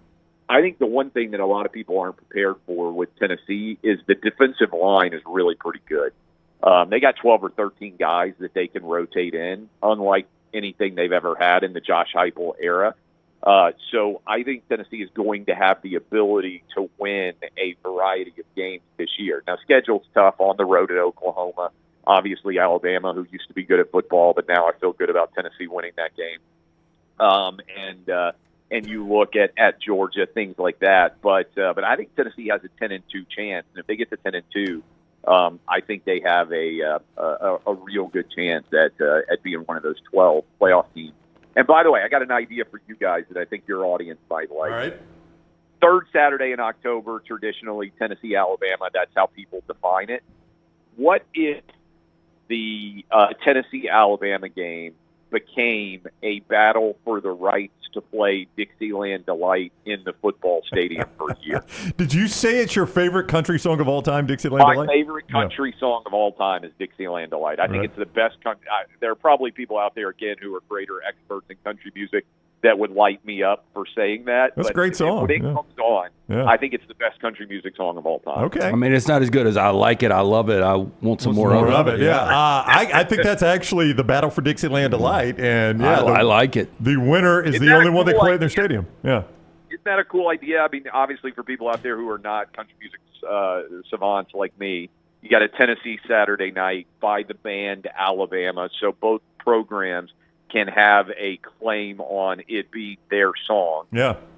And so I think, like, I shared the video of everybody singing along in Bryant-Denny, but I can tell you, and I know you guys were there, when Tennessee beat Alabama 2 years ago and they played Dixieland Delight, I mean, the state, while they pulled down the goalpost, the stadium just went crazy. I think it could turn into, I'm not aware of any other college rivalry where you can connect it to a song that is beloved by both fan bases. I can see it turning into like a really cool thing, like when you win playing it for the first time. Oh yeah, and, I can see. Anyway, I think it could turn into a really cool, as fun as the third Saturday in October is. The battle for Dixieland Delight actually, I think, could be really fun. Yeah. Let's push it. Yeah, I'm okay with that. I still hate the fact that, and it reminds me every week when I talk to you that we let your river dip into our state and then leave our state. I know it sucks. I hate the Tennessee River even crosses the border. They've got the better river too. Tennessee River better than Alabama River. Unfortunately, I think so. Yeah. By the way, speaking of the Tennessee River, Tennessee and Georgia have been in a huge litigation dispute over the river dipping into Georgia and them trying to take it to use for Atlanta. So at least down in Muscle Shoals and whatnot, there's no dispute about where the border is. But Tennessee and Georgia have been in a massive dispute over like whether basically it dips into Georgia or not. And it goes back to like the 17 and 1800s over where the boundary of the state line was drawn. Yeah, no, we're battling the state of Georgia for water rights. They're trying to take away Alabama from getting water from Georgia, water rights from Georgia. Well, why's Georgia need all this water? What they got going on? Freaking Atlanta. They got Lake Oconee. I know, but apparently I wouldn't have thought that they didn't have enough water in the state of Georgia. But I mean, those thieves are trying to steal from you, and they're trying to steal from us. That's right. We are united with Tennessee in our love for our water. That's right. I know. I mean, we need to steal the border. Saban retires, and now Kirby's trying to take our water. Hey, that sounds like a made-up political ad. Calais, before Nick Saban retires, and Kirby's now trying to take our water. Before we let you roll, the most amazing thing I saw over the weekend was USC's revamped defense. The second most amazing thing, Ricky Pearsall walking around shirtless after being shot in San Francisco. I never got the details. Did he get the guy and actually shoot the guy that shot him? Do you have any idea? I haven't heard the full details on that, but I think walking yourself to the ambulance after getting shot in the chest. Like, how do they even let you do that? They won't even let you. If you have minor surgery in a hospital or like an outpatient thing, they make you ride in that in the wheelchair because they're afraid of you falling. Right? Like they take you all the way to the door in the wheelchair. I saw the video, and by the way, he's out 4 games. So it wasn't like it was, like some sort of minor injury. I mean, that they put him on the injured list, right? So he's not going to play in the first 4 games for San Francisco.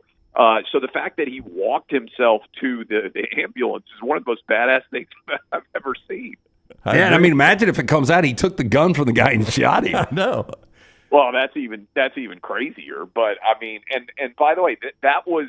For those of you who don't know San Francisco, like he was at Union Square, which is like that. I mean, that's like that's the central part of San Francisco in the middle of the day, right? Like just walking around after doing an autograph signing, and somebody just walked up and shot him. I mean, the whole thing is crazy, and evidence of why.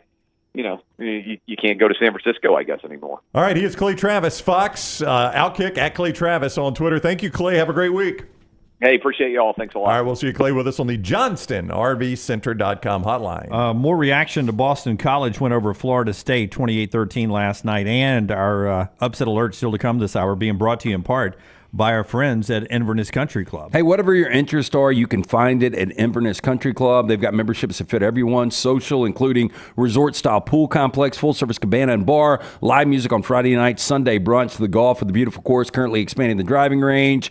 Maybe you relocated or retired. Inverness is a great place to network. Childcare, also a big plus. You and your wife want a day of golf or tennis. Guess what? You can drop the kid and go have yourself a day on the court or course, dinner with friends, and knowing your kid is safe on site. Massive plus. Take a tour of this unbelievable club. Call Aaron. Tell her the next round sent you. 205-991-8608. That's 205-991-8608 or online, ICCalabama.com. All right, some updated point spreads from mybookie.ag. The biggest game in the nation, Texas up to a 7-point favorite over Michigan. Where'd you tell me that opened 3? Opened 5. 5.5. 5.5, okay. So it's not up as much as I thought, but still up. They're up to a 7-point favorite in that one. Auburn, a 13.5-point home favorite over California, and a game that was played much closer than that last year. Alabama, a 31-point home favorite over South Florida. You've got all those lines. You play all those games at mybookie.ag. Code next round when you sign on at mybookie.ag. You use that code, and they will double your initial deposit. They are going to double that initial deposit. You can play with that money right away on the college games this week, on the week 1 of the NFL right there at mybookie.ag. Code next round when you sign up at mybookie.ag for double that initial sign-on deposit. I mean, this is obvious, but, I experienced it last night. I wanted to just follow up on what I said about Clay. I am not brand loyal when it comes to who I use for my television service. Yeah. I don't care if it's DirecTV, Dish, whoever. I just want to watch the games. I thought you were going to hold them over the barrel like you do sometimes to get something free from DirecTV. So what? Did they shut that down quickly? No. They offered something free from DirecTV when I called. When I told them I was just going to not the game last night. They didn't offer Florida State and Boston College. When I told them I was going to cancel, they started trying to negotiate with me. But you are, as a consumer right now, you've got the most power in this relationship you've ever had. Because used to, if I wanted to cancel, I had to call the cable company, and then they would get a guy that would come out between 12 and 5 some other day and set me up and give me all this equipment and bury the cable. There's no equipment. You've already got the internet. I don't understand how these carriage disputes can continue. I don't know what this is going to do to DirecTV's business. It's interesting you say this, though, because my difficulty with DirecTV, and I'm done with them, they're rearview mirror. But the difficulty I always had was because they outsourced everything to, third world country. I couldn't get in touch with the guy to actually get something canceled. It was extremely easy for me last night. As I said, it took me 10 minutes. And now, used to you'd have to ship equipment back to them. I was DirecTV Stream. There was no equipment. It was an Apple My TV. That's right. I just deleted that app last night. I'm done. Yep. And now I've got YouTube going. Didn't have to pay a dime for that. It's a month free early on. I'll see if I like YouTube. I wish. And everybody on Twitter was like, hey, YouTube's going to have that dispute. You know what I'll do then? I'll just move on to somebody else and I'll cancel YouTube. I'm still surprised that so many sports bars are with DirecTV. Yep. I don't know about you, but I was in one last night and they were having a little issue getting the game on, and they finally got it on. Now, last year they were still with DirecTV because that's who did Sunday Ticket for restaurants. Well, yeah, they were grandfathered in. They were grandfathered in for one more year in restaurants. I'll be honest with you. The only thing I didn't like about DirecTV was customer service. It was, like Clay said, like you guys knew where you were going for your games. Like you had all the channels memorized. You knew exactly. Yeah, but see, YouTube TV, they just show me the game. I don't even, a lot of times I'm not even certain what channel I'm on. Yeah, it's algorithms. I just click Florida State, Boston College. It takes me to that game. And once I've clicked on it, one time it keeps it up at the front. Yeah. So every time I come back down, it's just an easy Honestly, click. last night. But I don't even know how to get to other channels. Like on my YouTube, when I pull it up, no, it is like you said, the algorithms, it's just got games on. Yeah, but you just start going down. It ends though. Does it have a guide? Well, it does have a guide? There is live. You can go to live and get the live shows in a grid format on it. I'll come over one night. Jim will get you set up. I'll text someone and we'll get it going. I've used I hate change, and I've enjoyed YouTube TV. I mean, I don't watch regular TV anyway, so it's not a big deal. I'm just saying, like, I knew if I wanted to watch sports, I'd start at 206. If I wanted to watch movies, I'd start at 501. No, I was the same way. Yeah. It's crazy at my house. I share with Maggie. We just have one YouTube channel. I thought you said you share your house with Maggie. So it's like we do. So the algorithms, I click down and it's like, the top two things last night was the Florida State game was going, and a British baking show was the second thing, and then ESPN 2 was the next one. And I'm not doing a commercial for anybody. I don't care. I'm just saying, you as the consumer, you've never had more power. Use that power. They can't hold you hostage anymore. There's no contracts. There's no equipment. You can just jump one to the other when they piss you off about something. All right, Dr. B bringing you this part of the show. Tell us about Dr. B, and then we'll continue to move on to the next segment with our upset alert after that conversation about technology and the future. Simple treatment with Dr. B 3 times a week, 30 minutes each time, the non-invasive treatment on the couch. My hair has more than doubled in thickness. Brown is doing this as well. And he went to see Dr. B and that great staff a couple of months ago. Dr. B takes pride in treating each patient personally, applying his expertise to produce quality results. For more than 20 years, women and men have turned to Dr. B for a range of cosmetic and reconstructive procedures. I saw Dr. B at dinner Friday night. Just fantastic guy. Call, be preemptive. If you want to secure what you've got on top, this is the guy you need to go see. 205-319-0316. Make sure you tell them the Next Round sent you. And before I tell you about precision sports medicine and orthopedics, 29 years ago today was the first game ever for the Jaguars and the Panthers. Can you believe it's been 29 that is hard years to believe, yeah, that they've been in the league? Yeah. Second year for both of them. 9-7 Jaguars made it into the playoffs as a wild card and lost to the Patriots in the AFC Championship game. Second year for the Panthers, 12-4 made it to the NFC Championship game and lost to the Packers. Hey, a year before they were 1-15. That was a heck of a turnaround. Second year, all really good.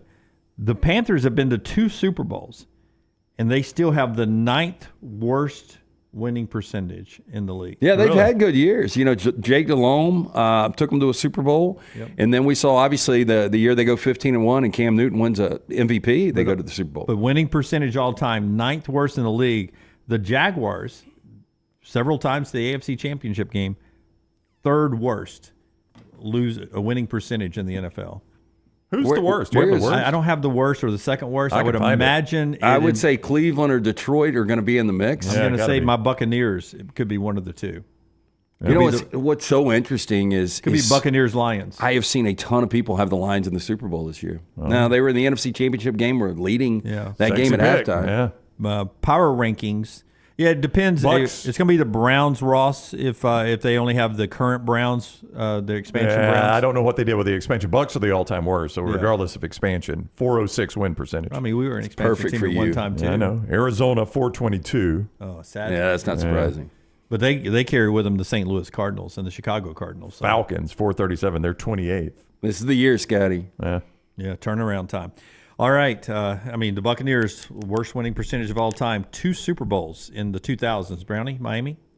I've got the 2 Super Bowls in the 70s, but I do have the best winning percentage on this show. I'll have you know, James. I'm just saying, would you rather have the best winning percentage on the show or 2 Super Bowls in your lifetime? I would have 2 Super Bowls in my lifetime. I would think the Rams are middle of the pack. They are middle of the pack, 16th. As middle of the pack as you can get. Precision Sports will get you out of the middle of the pack and back to work, get you off that injury list and back to play. Precision Sports Medicine and Orthopedics, 205-512-3885, 512-3885, precisionsportsortho.com/2024.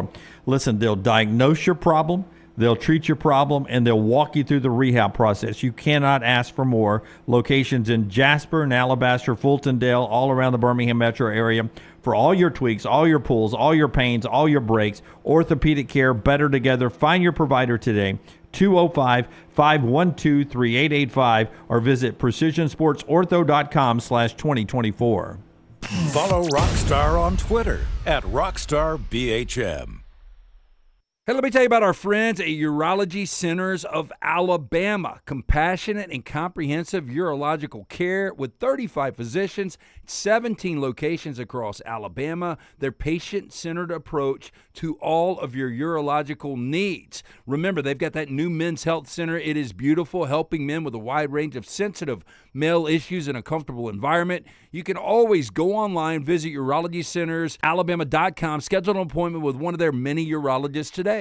There is no better place to watch your favorite sporting events and enjoy great food than one of the 3 great Birmingham locations of Walk-Ons. The TVs are everywhere with your favorite sports, and the menu is second to none. From the great appetizers like the waffle cheese fries to the Avery Island salad, handhelds like the all-new Chicken Bomber, bistro specialties with a special taste of the Bayou, the amazing hand-patty burgers, the great po' boys, and the specialty drinks. Visit any of the 3 great Birmingham locations of Walk-Ons: Greystone, Stadium Trace and Hoover, and the brand new location in Trussville.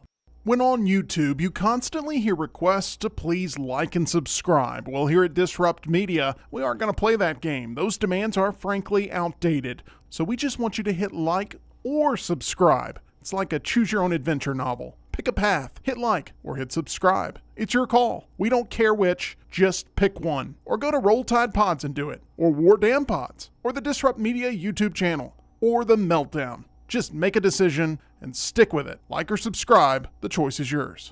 Hey, Lance Taylor from the Next Round to tell you about our friends at Gutter Cap. Gutter Cap's that patented aluminum cover system that fits over most existing gutters to keep out debris and eliminate that gutter cleaning. It's backed with a lifetime warranty, almost 20-year service record right here in Birmingham. Stay off that dangerous ladder forever. 45% off the retail price now if you call guttercapbirmingham.com. Call my good friend Chris Stewart now, 205-823-2212. Cap it, don't snap it. It's Gutter Cap. Every day, someone is ridiculed and mocked for the clothing they chose to wear. It's a harsh reality we all must face. But you have the chance to change all of that with one visit to nextround.store. For just a few minutes of browsing, you will observe so many clothing options, from hats to hoodies to t-shirts. Please, for yourself or someone you love, go to nextround.store and embrace the warmth of true attire. Hey, you. Feel that? That's fall in the air. And New Balance Birmingham got your fresh fall pair. To kick it during game time and sport from the sideline. Come together at New Balance Birmingham on Highway 280 right next to Chick-fil-A. New Balance Birmingham. We got now. Twin Peaks is the best in the game. Here, you're in the red zone for every college rivalry and divisional matchup all season long. On game day, you never have to decide which teams to watch, only what combination of bites, burgers, wings, and more to order. Plus, where else are your favorite draft beers always poured at a frozen 29 degrees? Only at Twin Peaks, the #1 sports bar. Stick around after the sun sets. Twin Peaks is open really late. Wind down with bourbon and late-night bites. Only at Twin Peaks. Hey, for all of your IT and printing needs, reach out to our friends at Xerox Business Solutions. Look, I'm still one of those old school guys. I print my notes every single day for the show. If you watch the show here on the Next Round, you see all the notes in front of me. From day one, Xerox Business Solutions, they've been with us here at the Next Round. Local for over 45 years. For all of your IT and printing needs, visit XeroxBusinessSolutions.com or call 205-969-3000. That's 205-969-3000.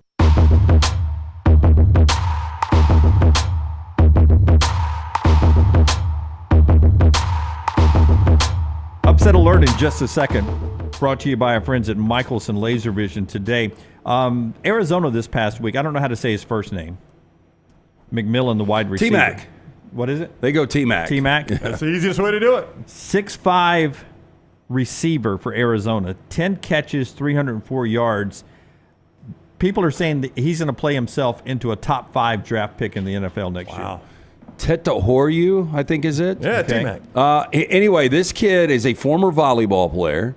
All-state volleyball, basketball. I mean, he is a legit 6'4.5", incredible wingspan, that catch radius, and he can flat out fly, man. I don't know if you guys watched it. It was a tight game for a while.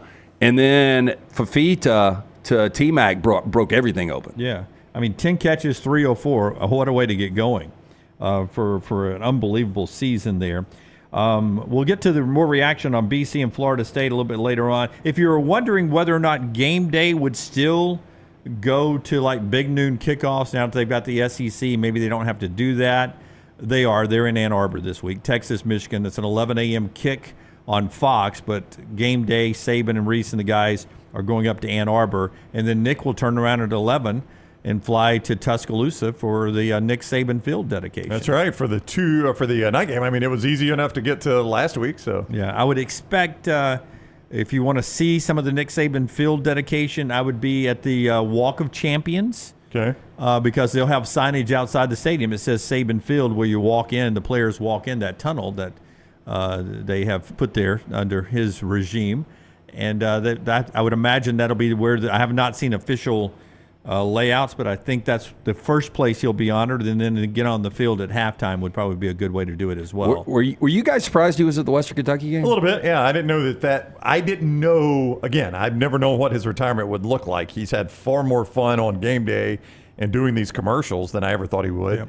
And I didn't know if he was going to hesitate being visible early on with Kalen DeBoer, maybe ease back into that. I didn't know what his level of comfort was. Well, I knew they kept the suite. Yeah. And But you could use that for Nick's kids or whatever. Yeah, you could. That's what I was going to ask. In like 2 years, I find it hard to believe he's going to be sitting in that suite. I don't know. He seemed to be enjoying himself in a blowout game. He really did. And Terry and Kristen were there, and Kristen had some friends Arnold, there. yeah. And then he had some of his former players up there. So you could see that when the former players are back, they're hanging with Nick up there. Max has got a better gig sitting in a suite this year. He had a good seat, didn't he? He wasn't on sidelines worrying about it.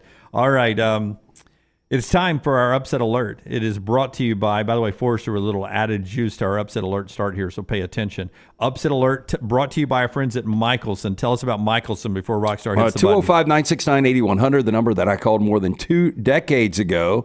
Call, ask for Amy, tell her the next round sent you. She's going to hook you up with a hassle-free consultation, 0 to lose, to find out if LASIK is right for you. 205-969-8100. Dr. Mark Michelson, Dr. Jen Michelson, best in the business. For more information, michelsonlaservision.com. And Rockstar, you were not here, but we'll also get Lunceford and Forrester's Mike for their picks as well. They're jumping in and right now just showing off as everyone's piling on the Brown Bandit. We'll see. Brown Bandit's running late today. I don't even know if it's going to be here. Oh, I don't know. He's never missed one, has he? Yeah, he has. He could be has here. he? Okay. I didn't know he had missed a show. I thought he did. Maybe not. I don't know. It just dawned on me. I did a bit last week with a sailor hat, and I was going to do one every week, and I don't have one. Yeah. It's hard to keep those up, isn't it, Jim? Yeah. You still have it? Hey, start out like you can hold out. Okay, get on that horse and get over here real quick. Ready? You're gonna revive. Oh, so you're just gonna do the same costume over and over. Okay, okay, Mr. Mask. Very well thought out. All right, Mr. Mask. All right, go ahead. Hit it, The Rockstar. College Football Spotlight. Oh, look Sound at this. the alarm. College football's upset alert. Good work, Scotty. I like this. Me too. Upset alert brought to you by Michelson. We got some standings as well. Taylor puts together the standings. Forrester and Lunceford not on the graphic. They're playing along though. Dunaway's got the lead. The scoring is super dog scoring. We'll get to that in a second. But I had a win. LT had a win. Brown Bandit. It's got your name up there. It leaves a bandit off. I made a bad pick. Brown Bandit will take care of himself. Don't worry about him. Spend a lot of time worrying about him. He worries about himself. All right. And here are the rules if you're new to the rules. I liked it better with the cussing emojis. Rockstar, you weren't here last week. We set these rules. These are the rules we're going to play by. 10 seconds later, we changed the rules. Somebody upset that nobody even made a pick before we changed the rules. Here's the old one, Minimum spread plus 4.5, 5 points for the cover, 5 points plus the spread for the outright win. We don't do pushes. We changed it to the hook to separate us from, so we don't get a cease and desist from Reese and the Game Day guys. All right, so who wants to go first? We'll go Brown Bandit last. You want to go first? I can. Is the gay sailor coming out? It's a weird I don't know, man. I don't know. Be out. I am going against Clemson here. This is not the best art in the world. But I could tell it's Appalachian State. But do you think Lance? I wrote the Mountaineers there? I would say that's better art if it had been drawn on a computer. Yeah. I think someone else wrote Mountaineers. That looks very female. I drew the A. It's a little off center there. Okay. The Appy State A. And then Taylor came in and put the Mountaineers. Yeah. To scale. So Joey Aguilar is a really good quarterback. 6'3", 220 pounds, can run it, can throw it. 4 total touchdowns last week. I cannot believe this number is as big as it is. I would not be shocked if Clemson was to lose to Appalachian State. Oh, I was going to ask that. You're not just picking. I'm going to take my 17.5 though. Yeah, but you get that 5 and then add 17.5. Oh, I can't do the math, but that seems close to 22 or 23. Yeah. I feel like I would be in the lead at that point. I'll just take the cover here. Hey, Rockstar, you can you hum the theme in the Navy? How did that go back in the day? I just remember Matt Murphy singing it at a party. It was really fun. Wow. In the Navy, where you can that. sail the 7 seas. In the Navy. When you can drop to your knees. In the money. This week we're going, apologize for the coloring at home. Oh, it's terrible, Jim. Fresno State. We don't have a maroon color up here, but the old Fighting Bullies from Stark Vegas. Hashtag Hell State. Mississippi State. 6.5, getting 6.5 LT. Wow, big number. I was hoping it would go up one more, but 6.5. You got to have a sailor angle, though. What's the angle with the sailor? Are you in port for the money. week? You're running to take money from your bookmaker after you visit the whorehouse? What are you doing? They're on the road. They're playing the Sea Devils of Arizona State. Boy, I'll tell you, the Sea Devils look good last week. I had Wyoming, and that game was over right at the jump. Yeah, but as you know, you always want a captain who is very sharp at his skills, and that's what they have in Blake Shapen, who is shaping up a nice cruise. I'm out of C analogies. On his way to Arizona State. Blake Shapen, 15 of 20, 247, 3 touchdowns. Mississippi State wins it outright. Give me Mississippi State over Arizona State to stay on top of the standings. Right. Boy, I'd be a little surprised, but hey SEC. Hey guys, I heard there was a lot of speculation about whether I'd be here today, Jim. I'm here. Welcome in. I like your face and music. I need to apologize before we get started. I need to apologize to everyone. I like to try to give you good games here in the Brown Bandit segment. I gave you a game last week that went to a rain delay at halftime and they never started it back. So I apologize. We won't complete games here. That game was unfinished. I will try to give you a game that goes all the way to the end. They finished it actually. No, they did not. Which game did you give? Well, I gave Penn State, West Virginia. I went to rain delay at halftime, never played again. Yeah, they finished it. No, never played. No, I'm sorry, guys. They never. You must be on DirecTV. They never played again. I hate to tell you. I watched it. They never played again. Yeah. All right, so I am 1-0 in my book. I gave you Georgia Tech, though I didn't give it on the show. I gave it to anyone that would listen. And premium content. Premium content. Behind the premium content wall. In week 0, I gave you Georgia Tech. We had a game that didn't get finished last week, so I feel like I'm starting on a fresh slate here. So we're going to go to a game that involves the SEC and the Big 12. All right. This I find this game super interesting. Early, right after game day, we're going to go to Stillwater, Oklahoma. I need everybody to join me now. We're going to call them Hogs. Everybody ready? Everybody ready to call? Let's go. Let me see that drawing real quick. Hang on, we got to call the Hogs first. Everybody, don't smudge the snout. I'm not going to smudge the snout. Rockstar. That is back row, guys. I need the back row, guys. That is a good hog. Thank you. Yeah. I got a big hog right there on the thing. Right, back row, guys. Woo! Are they doing it in there? Hey, does the big hog excite the sailor? He's changed hats. Sailor already went down below. All right, we're not done. Woo! The long woo. LT's not participating. Pig Suey! Arkansas is plus 8.5 at Oklahoma State. I think he colors his hair. Mike Gundy, I think it's a misplaced wig. Actually, he's wearing a wig. We had a friend reach out to us today on a group text. I disagree. I think he colors his hair. Rockstar, they're giving me 8.5 points. You don't need the points, what? guys. I don't? No. I don't need them? No. Rockstar, 8.5 points. It's a week. But it's 8.5 free points, Rockstar. No, it's a week. You got to have no points. All right. It's a week. We don't need them! Arkansas, Taylor Green tore it up against Arkansas Pine Bluff. He's going to tear it up against Oklahoma State. Taylor Green tears it up. Arkansas wins this game outright and plants that SEC flag right through the heart of old Mike Gundy and that fake-colored How about wig. the SEC and the points they're getting on the road? I'm telling you, it's crazy, isn't it? SEC on the road. Yeah. SEC on the road. Big 12 teams. SEC on the road. SEC is going the wrong direction, my friends. Please adjust your tint on your television if you can still do that. It's in settings. A little darker. It's in settings and make my camera shot a little bit more maroon over here. I mean, this when is a little do the new light for colors Arkansas. come in? I don't know. They're coming by horseback. Forster asked about the new colors, and I specifically said, Brown said there's some on the way, and he's like, Jim, it's 2024. If anyone had, he's just lying placed to the you. order. I mean, a shopper would bring them up here in an hour. You could order it on Amazon, and it would be here this afternoon. I mean, we forced Lance to go to black and white. He doesn't even use color anymore. And by the way, it's also the first vertical pick. I like it, though. On the show. Smart. It was smart with the A. Vertical pick there on the show. Back row, upset alert time. Last week, you each rode with one of us accidentally. Let's go Lunceford first. Lunceford, microphone, please. I did ride with Jim Dunaway and also tied for first with Jim Dunaway. Yep, you had 10.5. North Texas got the win.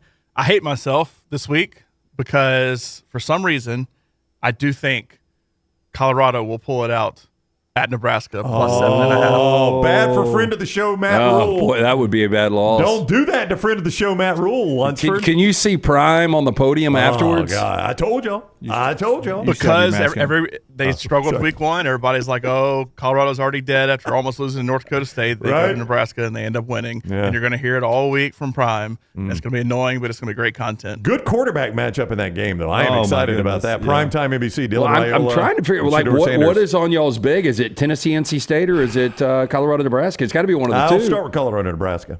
But that's some good quarterback play right there, though, with Nico, Dylan Raiola, and Shedeur Sanders. Yeah, I like.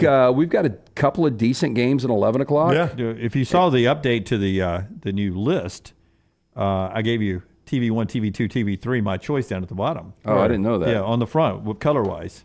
See, pink. Okay. Oh, I see that. Yeah. Okay, I agree. 11 o'clock. I agree. 2:30, and 6:30 is debatable. Yeah. I go Colorado, Nebraska on the main. Yeah. Tennessee, NC State. Houston, Oklahoma has lost a lot of steam. Oh boy, that will not see a TV. UNLV worked Houston. It will not. Well, you'll have App State, Clemson. I think it'll be a better game. App State, Clemson. That's Lucanville's game too. ACC Network. See, the cool thing is I'll be able to quad box Houston, That's Oklahoma, App State, Clemson all together there. All right. Forrester's got a pick. Come on, Forrester last Scotty. week rode with this guy, and he's sitting there tied for second. Tell me you're back, Forrester. This is going to be like Wonder Twins. Happy State. Yeah, we should have had Hawaii last week. I know. Felt good. 10-0 at the half. I liked you at the half. I feel pretty good about this one, too. Lance, I know that Lance Leipold is your guy. Oh. But Brett Bielema and the Fighting Illini Former are Big taking Hog. him down. I like where your head is. I took a look at this. I did too. Kansas kind of ran them off the field last year, but this number's only 5.5. Yeah. Scott's a sharp. I didn't know Scott was a sharp. Who have we invited into this? I know we made a mistake expanding. Yes, I know. The Brown Bandit's professional. I know. I got all these sharps in the back room.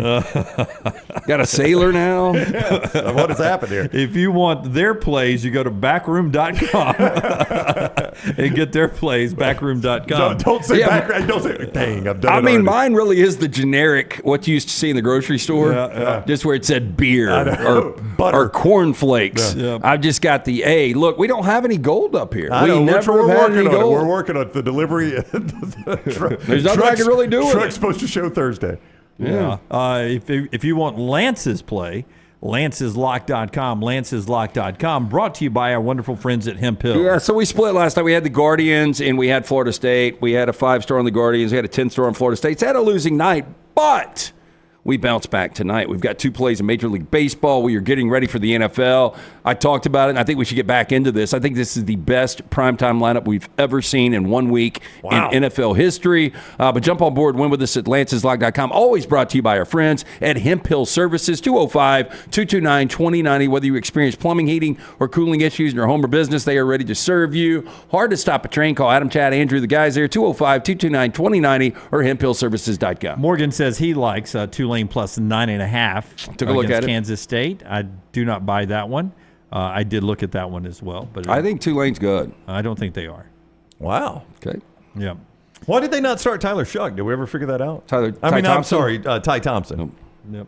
Probably because the other guy's better. I guess so. That looked like he was going to be the starter all year long. There were a couple surprises on Saturday. Number one, that he started. Davis Warren was a little surprise to and me. then number 2, Davis Warren. Now, a lot of people like Brandon Marcello said word was starting to leak out from Michigan that Warren is the only guy that can run the pass game. Apparently, Alex Orji just cannot throw the football. When he doesn't run it well. No.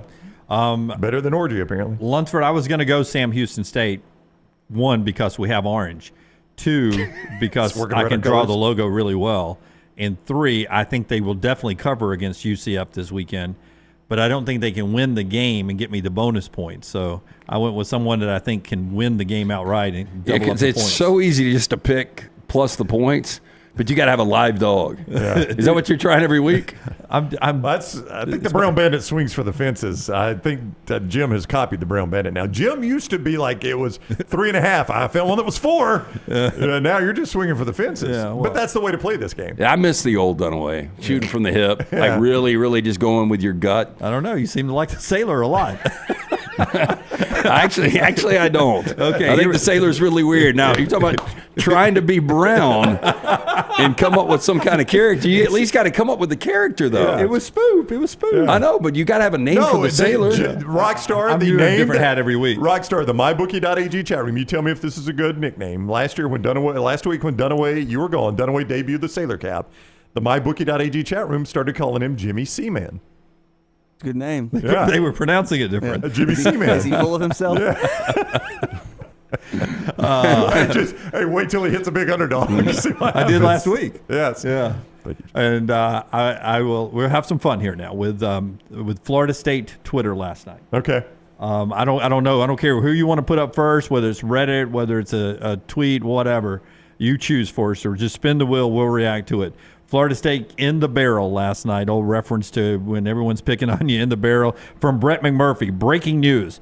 Florida State adding to its ACC lawsuits to force expansion of the college football playoff from 12 to 112 teams. Okay, I might be wrong, but I think I remember Brett McMurphy on set with us at SEC Media Days in Dallas saying that Florida State is going to be really, really good again. Oh, so Brett has flipped on them? Yeah. I could be wrong. We all have to make preseason projections. I hate having to do it. All right, what's next? This is Reddit. I mean, these are the first three headlines on Florida State's Reddit last night.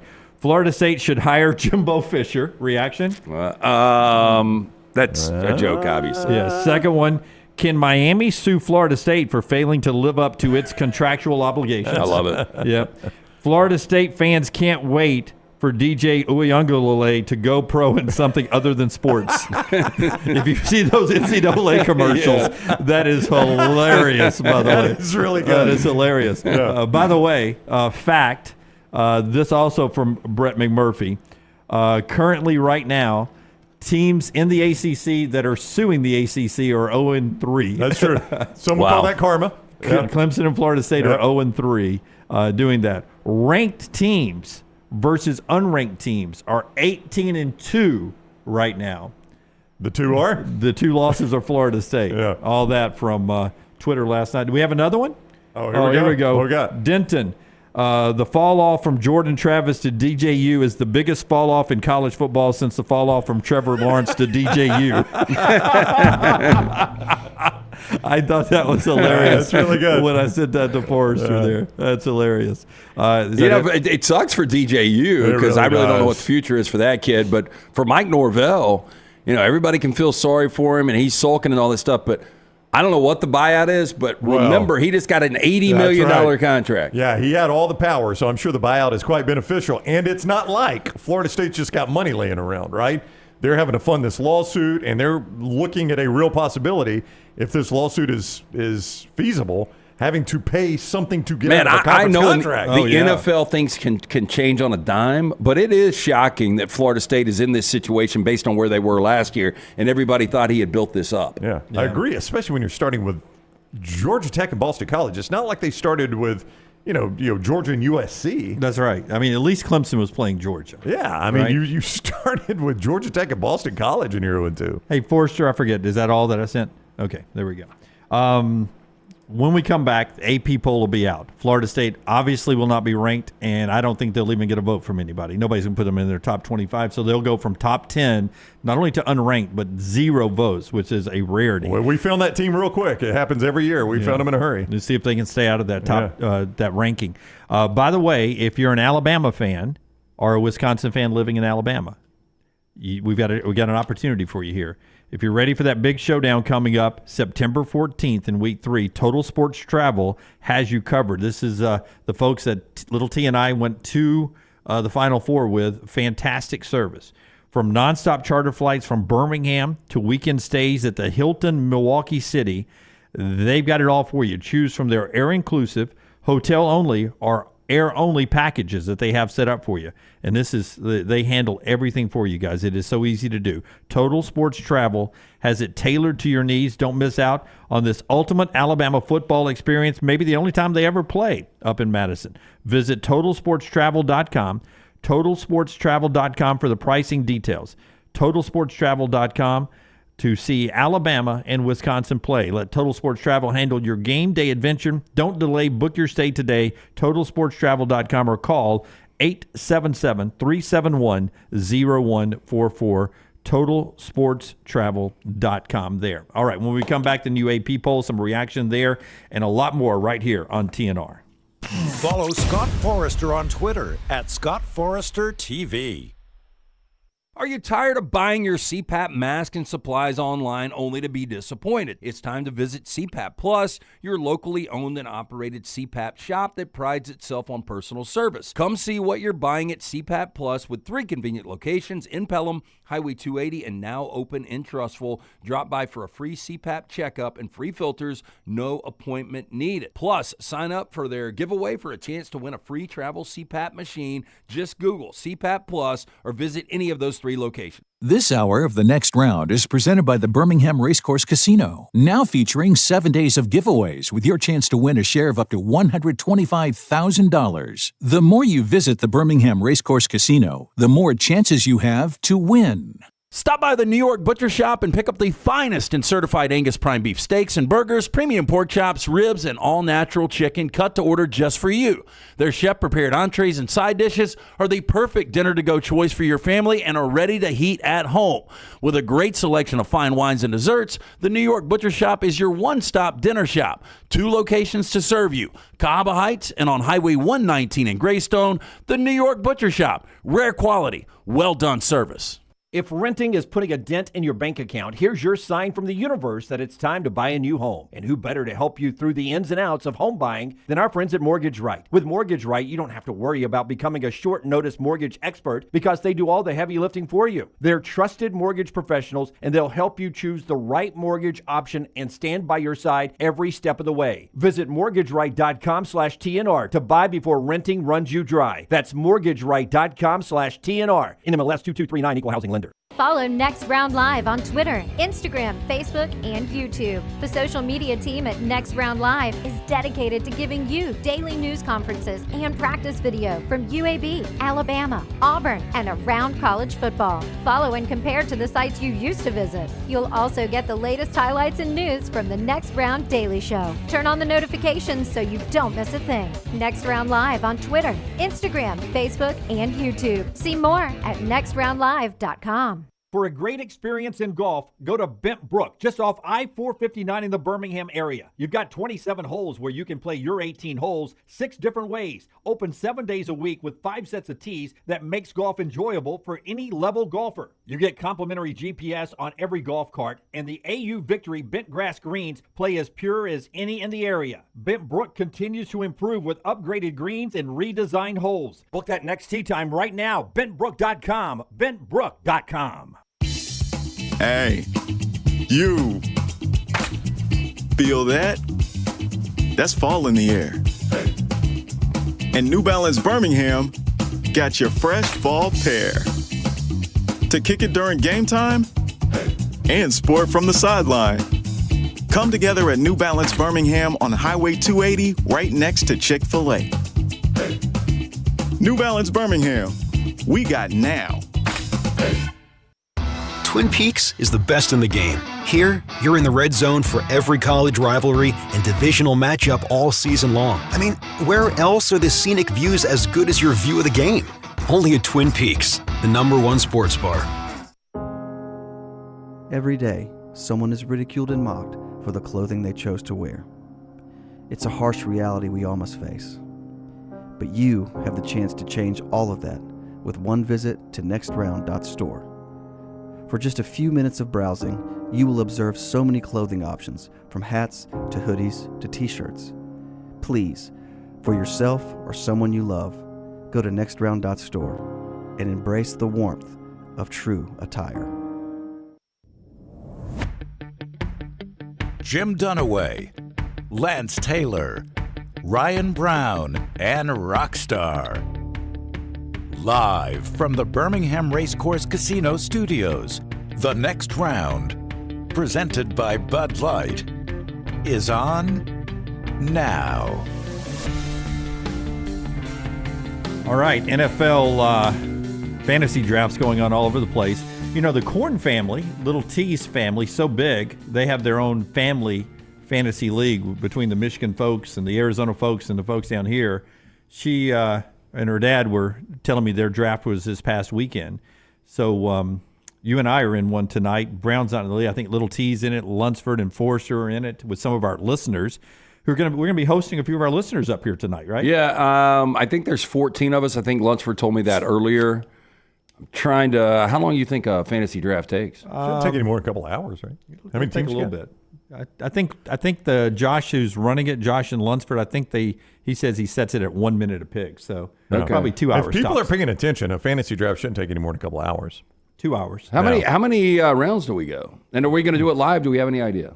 We are trying to do it live, and I don't know how many rounds we go, but we'll find out tonight. Okay. But that's all happening tonight. If you're enjoying your fantasy football league or already drafting, hope you're off to a great start and getting ready for the Thursday night NFL kickoff. Browning. You want me to clean up some dead wood real quick? Yeah. Hunter is in the mybookie.ag chat room, and this is why we have the greatest audience ever. Lance mentioned that about Brett McMurphy. He said, guys, I'll take it. I'll go look at the Brett McMurphy interview from SEC Media Days and see what he said. He said he did not say that about Florida State. So do we need to clean up some dead wood? Well, yeah. that's what we're doing, The dead wood cleanup is that Brett McMurphy did not say that about Florida State. So Brett is not being duplicitous Somebody here. came on and was talking, because I was We had a lot dogging of out guests. Florida State. I was like, I just think they're going to take steps back. And they were like, no, Florida State is going to completely reload. And I thought it was Brett. Well, Hunter, could have been Dusty Dvorak. Hunter, if you'll go watch every interview we did for Media Days, don't worry about it. Could have been Dusty Dvorak. I'm trying to think. Somebody did, though.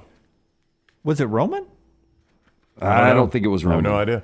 Yeah. SEC Media Days seems like 8 years ago to me right No, now. it does. And, I think a lot of people, though, Florida State, everybody had them penciled in their top four, or most people had them winning the ACC. Yeah.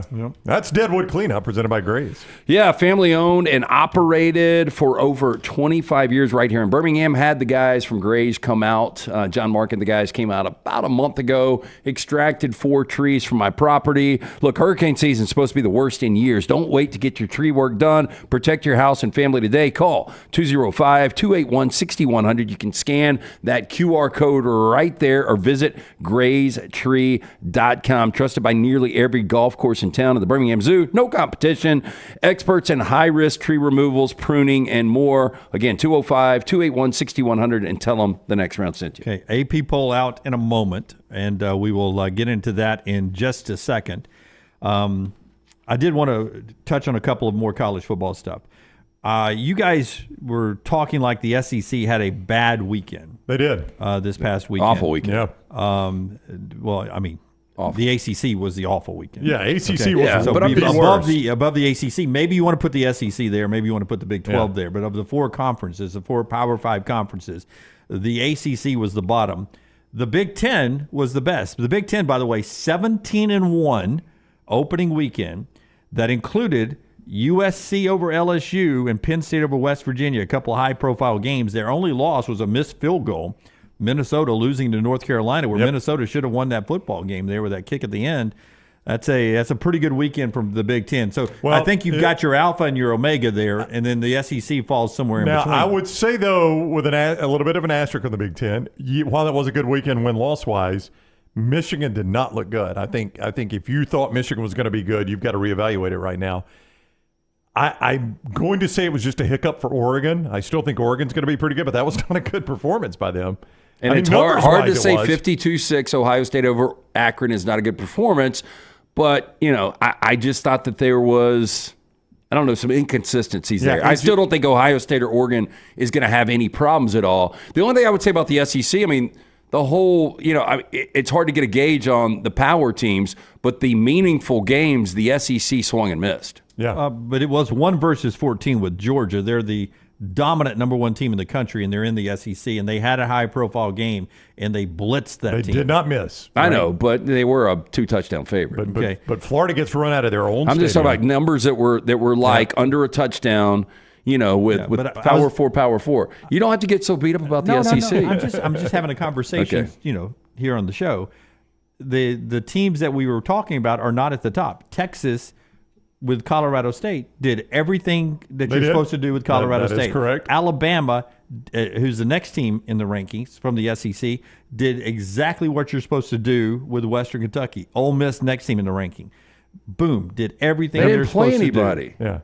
I'm going to judge. Georgia played the number 14 team I know, in the country. but I'm going to judge the conference on their big games. I'm not going to judge it on you got to judge them on the big games. They had 3 big games. We talked about it going into the weekend. 3 big games. I think you had SEC going 3-0. A lot of people did. You weren't alone in that. Well, I had USC making the playoffs. I thought they would at least play LSU close. I didn't say they'd beat them, but I thought they'd play them close. So that didn't shock me. That's the first loss you had. That was number 13 LSU, Missouri, before you get to that. Tennessee looked as good as you possibly look. Oklahoma looked, I thought, as good as they possibly could look. Texas A&M lost. There you go. That's another loss of a ranked team. And then you get down to the other loss, Florida, who wasn't expected to be any good. Yeah, but you can't get run off the field like but that. they got embarrassed. That was bad for the SEC. So if I went second in the power rankings, is it the SEC or the Big 12? Big Probably 12 had the a pretty Big good 12. weekend. I don't. But there was just, what are you hanging your hat on if you're the Big 12? They didn't really have West Virginia. That was a bad loss. They lost to Penn State for those that thought they could do it. But then you look at the rest of the conference. I didn't think K-State looked good. Utah didn't play anybody. Yeah, Utah played what? Utah Southern or somebody like that. Utah College, Utah Valley.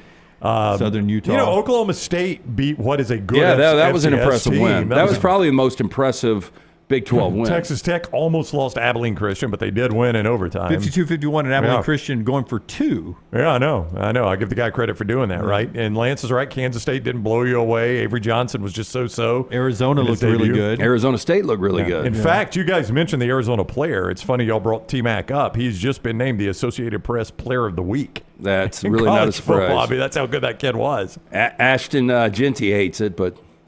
Yeah. I mean, Player of the Week, National Player of the Week, not Pac-12. I mean, not Big 12. So, I mean, I guess the Big 12 would be second, Jim, but the problem with the Big 12 was they just didn't play any big games. I mean, really, the only big game they played was West Virginia, Penn State. Am I right about that? I can't think of another big. Everybody else played. That would be it. Yeah. Yeah. More Deadwood. You guys are right. I forgot A&M losing to Notre Dame. That's another high-profile game. Yeah. But I mean, that game was in College Station. I mean, I know Notre Dame is a national contender, and A&M probably is not. But you're playing in College Station like you were playing in Gainesville. At least they didn't get embarrassed. Now, their offense was awful, but they didn't get embarrassed. A question about Brian Kelly in just a second after Brownie tells us about our friends at johnstonrvcenter.com. I-65 exit 304 in Coleman, 334 in Decatur is where you find Johnston RV Center, and you can always find them online, johnstonrvcenter.com.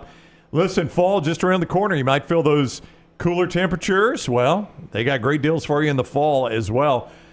Huge discounts, low payments, travel trailers as low as $145 a month, fifth wheels starting as low as $45,000. Get your lowest prices in the fall at Johnston RV Center. The prices will fall just like the leaves. No RV warranty forever. Anything new or qualifying used, covered for life. JohnstonRVCenter.com. And, of course, the Pants Store is your game day headquarters. You're heading back to Jordan-Hare for another home game this weekend. You're heading over to Bryant-Denny for another home game this weekend. Your game day headquarters, the Pants Store, with the locations all over the state, 6 of them, the original in Leeds, a couple in Birmingham and Huntsville, Tuscaloosa, and Auburn. For you Bama and Auburn fans, the polos, the hats, and the quarter zips are all there with the great name brands like Gentile and Antigua, Cutter and Buck, and Horn Legend. The ladies, you want the dresses, you want the rompers, they've got them there. You want the Western boots, they've got them as well. Hokas and New Balances as well. And here's the deal, man. Free alteration, free gift wrapping. Keep that in mind as we move throughout the football season. Free alterations, free gift wrapping. Nothing says Roll Tide and War Eagle like the Pants Store, pantsstore.com. 6 locations, or order anywhere in the world that you're watching us, pantsstore.com. Brian Kelly's in year 3. He lost to a good football team the other night. I'm not giving up on this LSU football team. But is there a scenario where Brian Kelly, after this year, is on the hot seat in Baton Rouge? Like, what would it take for us to go into 2025 with BK on the hot seat? 8-4. I was going to say 8-4. Now, some of this depends on who the 4 are. We know who one of them is. I mean, this is crazy. Brian Kelly, just for the record, has won double-digit games 1, 2, 3, 4, 5, 6, 7 straight years. Yeah, no, I agree. And there's a good chance he could still win double-digit games this year. But is there a? Like he lost some high-profile games at Notre Dame that we excused because of talent, the talent level. Yeah. Well, now he's at LSU. Right. So he can't have that excuse anymore. That was a high-profile game where I think he had a better roster. Yeah, I'll say this: if Blake Baker would have been your defensive coordinator last year with that offense, there's a good chance they win the national championship. I mean, I think the defense I saw the other night, as good as Miller Moss was, and he was surgical, but still only giving up 27. They would have scored as good as USC's defense was. They still would have scored 40 on SC's defense with that offense last year. So I just think it's unfortunate. You had a generational quarterback in Jaden Daniels. You had one of the worst defenses in the history of LSU football. And really all you've got to show for it is his Heisman, and you won the West the first year and went to Atlanta. I mean, that's all you got to show for, like he said, a generational quarterback. Yeah, I still, man, I'm like Dunaway. I want to tap the brakes up because he is 12-4 in the SEC in 2 years. He's yet to play an SEC game this year. And they're about to look really good for a month, okay? Yeah. And that's going to make you forget a little bit of this because their upcoming month is nothing. Okay, give me that after I do the mybookie.ag chat room over here. Promo code next round. Chris, as LT was just indicating, and we should all remember, they could still be SEC champs. And I wanted to ask you, Brownie, did you look at that team and think, okay, that's a bad – I mean, we've seen Florida State. That team has some holes. We've seen Clemson. That team's got some holes. Did you look at LSU and think they had holes, or they just lost to a pretty good team? I thought they lost to a pretty good team. Well, I think they took a significant step backwards offensively, but I expected that because they're going from a generational quarterback to Garrett Nussmeier. I did not think that was going to be close, and it through one game, it's not close. But I do think they took a step forward defensively. So, do those outweigh one another? I don't know, Lance, because I'm with Jim. USC's a good football team, I think. And I thought the both quarterbacks played well. I said it yesterday. Yeah, no, I thought Nussmeier played really well. And let's not forget this was a one-possession game where USC scores, the winning touchdown with seconds on the clock. And if USC goes out and they beat Michigan in 2 weeks in the Big House, and then they beat Penn State to open up October, I think you feel different about it's going to completely feel different because I think LSU really can settle in. You're breaking in new defense coordinator, new offense coordinator now that Denbrock is back to South Bend. You've got a new quarterback. I think you've got to go to the identity. The defense is better. You've got a great offensive line. Run the football with John Emery. You've got Kyron Lacey on the perimeter that can make plays. They've just got to get this. It's so different because last year Jaden Daniels could bail you out with his legs. But again, the next four, Nicholls at home, blowout win. At South Carolina. South Carolina might be the worst team in the SEC. Yeah. We don't know yet, but they might be. So you're at, you ought to win that one. UCLA, after what I saw from UCLA Saturday, they will run them out of Tiger Stadium. And then South Alabama, who got drilled by North Texas. I mean, so that's a very forgiving next four games that they're going to play. So they're going to be 4-1. You're going to forget a lot about it. They're going to look good. And then after a bye, they got Ole Miss, and that's when we'll start learning more about this team. Charlesa in the mybookie.ag chat room, promo code next round, one word next round there. 2 undisciplined personal foul calls. That you don't like that, right? That is. Sometimes you got to let the guys be the guys. Some of those don't bother you. Those bothered me for some reason. That bothers me that you had those, and you've got your head coach after the game saying for some reason by sideline thought we had won the game. Yep. That's an undisciplined football team when you have those. Well, and the bad look of Brian Kelly is old enough. He's done this long enough. He's won enough big games where you don't have to pound the podium after 1 week. Yeah. And I know you've tapped out on Brian Kelly. I thought you said that yesterday. I tapped out on him being an elite coach. That's the only criticism we've got. Got to read the fine print with Brownie over there. It's literally what I said. You could listen to the show or read the fine print. I still think he's a good coach. So if you listed your top 10 coaches in college football, would he not be in the top 10? I don't think there's any way you can do a top 10 without Brian Kelly in it. But that doesn't make you elite. There's no way you can. No, top 10 doesn't make you elite. I mean, there are a few elite coaches. There are just only a handful of actually that makes you in the elite coaches. 8% of all college football coaches. But to be elite, you're going to have to win a championship, and he hasn't done that. He hasn't won a national championship. Oh, not a national championship, no. I mean, he hasn't won a conference championship either, as they're saying in the chat room. But he was at Notre Dame. Yeah, he was at Notre Dame, and he has won national championships at a lower level. I consider going to the playoffs the equivalent of a conference championship at Notre Dame. Yeah. No. All I was saying is I've always battled for this guy being an elite coach, and I'm starting to back off that now. That doesn't mean he's not a really good coach, but elite. We're bad about this on this show. I'll self-evaluate our show. We're bad about throwing on great and elite. I mean, that should be reserved for the top of the top. Here's what bothers me about him.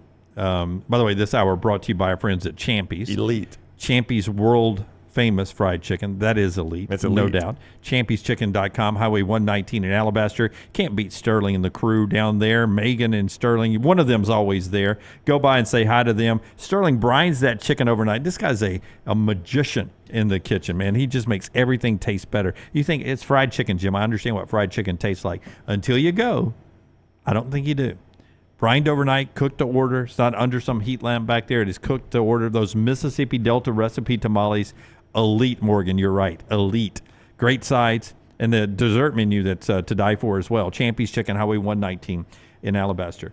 It bothers me now in back-to-back years on that opening drive when they've looked fantastic. He has passed on 3 points both years. That bothers me. Some of the undisciplined, personal fouls bothers me as well.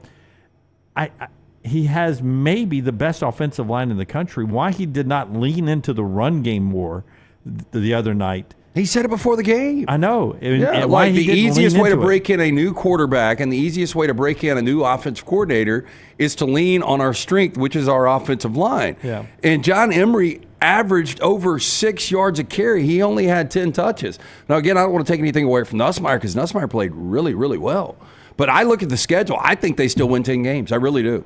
In which case, this feels like a silly conversation. Yeah. If they win 10 games, we would look back on this and say, boy, why were we even discussing If they win 10, they're in the playoffs. Oh, yeah, absolutely. I mean, are you guys going to be shocked if they're in the playoffs? Not at all. If they Not win one bit. 10, they're in the playoffs, and sadly, they also probably are in Atlanta because that means they've only lost one in the conference. I mean, again. Yeah, that's true. So they'll get 60 minutes against I don't know. maybe So Georgia to play for the championship. Agree with Brown. Then they're going to host Ole Miss. I think they're going to be favored against Ole Miss. Do you know? In Tiger Stadium. I want to see Ole Miss play somebody. They played Furman and they scored a bajillion points, but I need to see them against somebody else. I mean, obviously Jackson Dart is leading the league in passing after one game. He looked really good. Yeah. But that was against Furman, so I'm going to discount that. And I know Oklahoma beat Temple going away, but I feel like LSU's a better team than Oklahoma, especially in Tiger Stadium where they'll get them to end the year. They get Alabama at home. They got tricky road games, though, Arkansas and Texas A&M. I mean, after Saturday night, though, LSU at Texas A&M, I think I'd like LSU. I've got to see Connor Wigman. He's got to get a lot better. Something. I mean, that was just horrific. Before the season, I'd have Wigman ahead of Nussmeier. I would have too. Other way around. No, not even Saturday. close after what I saw Saturday. And truthfully, the one question for A&M was what were they going to have at receiver? And same for LSU. LSU's receivers better than the A&M's receivers looked. Yeah, and I don't know how good Le'Veon Moss is running the football. Yeah. He's good. I don't know if he's great. All great points there. A little bit more here from Alabama and Auburn yesterday in the news conference before we take our next break, so don't go anywhere yet. The show being brought to you by our friends at Hemphill LT. They've been out to help you get ready for the first weekend at your house. Yeah, I had another thing break down today. It wasn't heating, cooling, or plumbing related, but I thought about just calling Hemphill. They probably could have handled it, right? Yeah, why not? 205-229-2090. Trust the name. Birmingham has trusted since 1954. For all of your plumbing, heating, and cooling issues, they are ready to serve you. Hard to stop a train. Call Adam, Chad, Andrew, the guys there. For more information, hemphillservices.com. And our friends at A+ that changed the way Brown's dynasty looks in his bathroom and LT's true. kitchen. A+ Tile Home Remodeling. When it came time to redo the master bathroom in the Brown home, my wife scoured the internet looking for the best person for the job. She talked to certain contractors, people that had used various contractors, read reviews, all that. She picked Brad Bell, A+ Tile Home Remodeling. I am glad she did. Brad did tremendous work. Now, here's what he specializes in. Master bath, kitchen, and master bedroom closets. Master bath, kitchen, and master bedroom closets.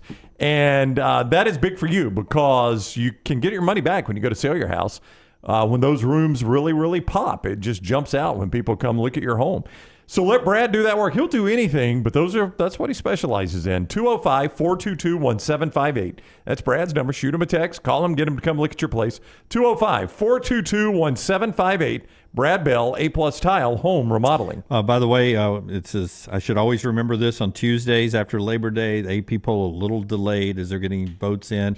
I mean, why you were saving it for Florida State, I don't know. That's right. I think they could have gone ahead. Yeah, so we got some soundbite here. Trashing the next segment coming up. The best of the best from the news conferences yesterday. You saw Kalen DeBoer on our overtime yesterday. Let's hear from the coordinators. Nick Sheridan first. Everybody remembers that USF game last year and Alabama's offense struggling. Nick, did you look at that tape? Here's Nick Sheridan. Well, I think there's lessons learned, from everybody on, previous experiences. But it's certainly, that was early in the season last year.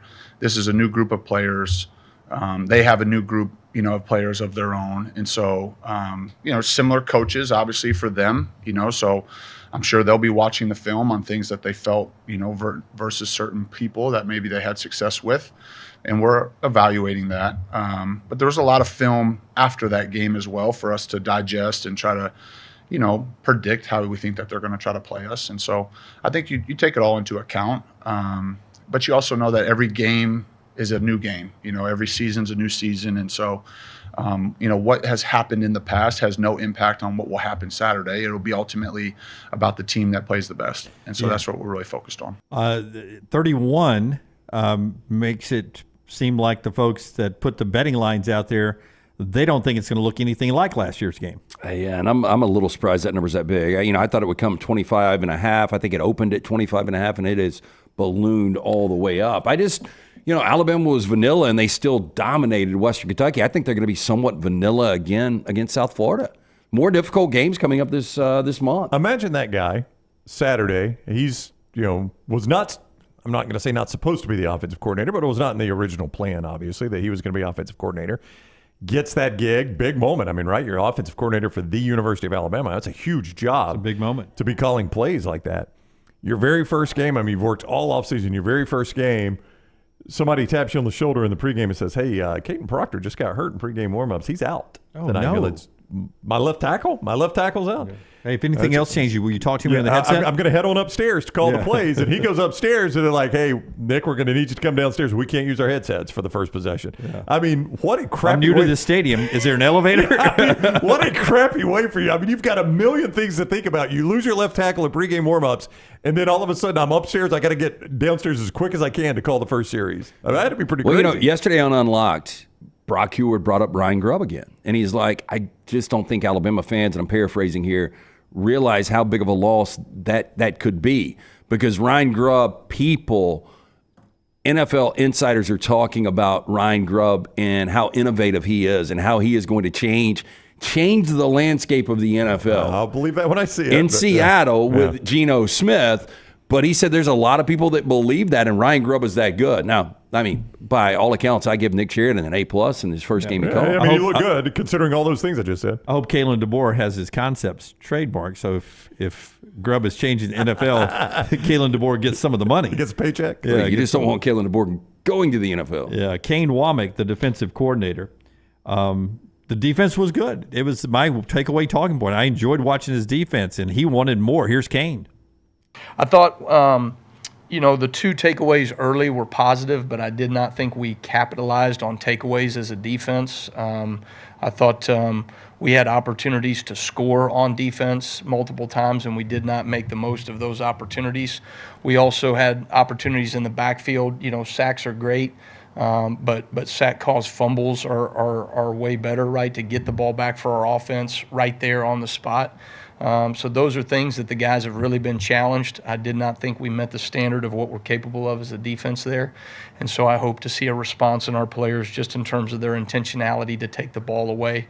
Punching, raking at the ball, all those types of things did not show up to the level that I think we're capable of. Well, if after one game you're fixing, we didn't punch the ball out enough, and when you get an interception, I prefer you score, not just set the offense up to score, This is Jimmy Seaman on his upset alert. I mean, how much does Kane Womack want? We just shut him out. We just shut out a Tyson Helton offense. But, boy, we did not score on defense. We didn't get enough. And, by the way, you talked about tackles. They had 7 tackles for loss. That's what I'm saying. But they didn't strip the ball away. That's what I'm saying. If that's what Kane's worried about, you had a pretty good defensive day. If those are your two takeaways, if we get an interception, I want us to score. And it's not just about tackles for losses. We got to punch the ball out some and create more turnovers. I mean, if that's what you're worried about, that is a pretty good sign for your defense after one game. Okay, the AP folks are telling us the first regular season AP Top 25 College Football Poll is coming up fast, so it's coming soon. Are they counting by hand? We got a hanging Chad? Thanks for the update. We have a hanging Chad out there.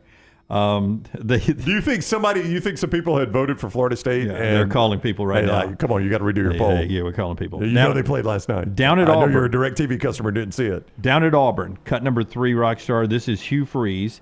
He gets asked about Payton Thorne. By the way, Payton on the show earlier today. You can go get that wherever you get our podcasts, streaming here on YouTube.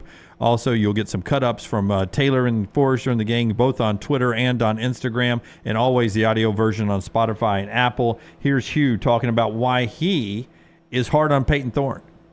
Coach, there were a few times on Saturday where even after good plays, you were on Payton pretty hard, and you talked about it a little bit Saturday night about, just seeing things differently, especially against better competition. Have you had a chance to talk to him yet about any of those things? And if you haven't, what are you going to tell him? Oh, yeah, I talked to him right after the play on the sidelines. Payton can take the hard coaching. I wish the camera wasn't on me all the time, and my wife got on me about one of those, but it was a third down play that I know how critical those downs are in coming weeks, and I expect him to get those right, and I think that's a positive that he should take. Is if I didn't believe he should get those right, I wouldn't be quite as upset, but I expect him to get that right 95% of the time on certain things that I was upset with the other night. I was only really upset one time. I was frustrated a few others on, and he still made good throws and made a touchdown or whatever, but he didn't get himself protected like he's supposed to, and I don't want him taking unnecessary hits. And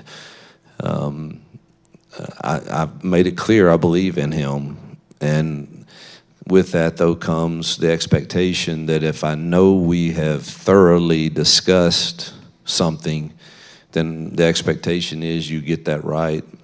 He handles that fine.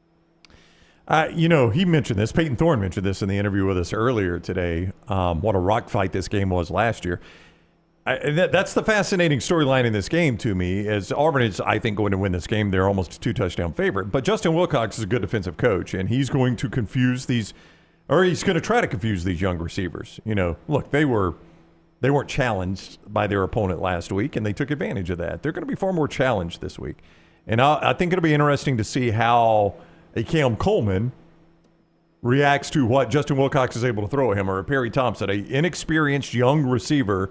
And let's just see if we can confuse them a little bit. How do they react to it? Specifically that offensive line, because it was no challenge this week. You don't know what you got in the O-line yet. So Jay Knott was decent last year in this game, 78 yards, touchdown. But do you get a feeling Payton Thorne's going to have more passing yards than he had last year? Do you guys remember what the numbers are? 90, was it 96 he had against Cal last year? It was under 100. Yeah. 9 of 14. Impossible that he threw 2 touchdowns, but he did. 94 yards, 2 touchdowns and a pick. Yeah. I'll take the over. 14-10 final. It's amazing that game lasted as long as it did, because he only threw 14 passes. I know. That was Eugene Asante's coming out party. It really was. That was when we realized this guy can get after the quarterback. And Sam Jackson, Payton Thorne's roommate now, was the starting quarterback last year in this game for Cal. Funny, and Hugh Freeze talked about the struggles they had last year in Berkeley.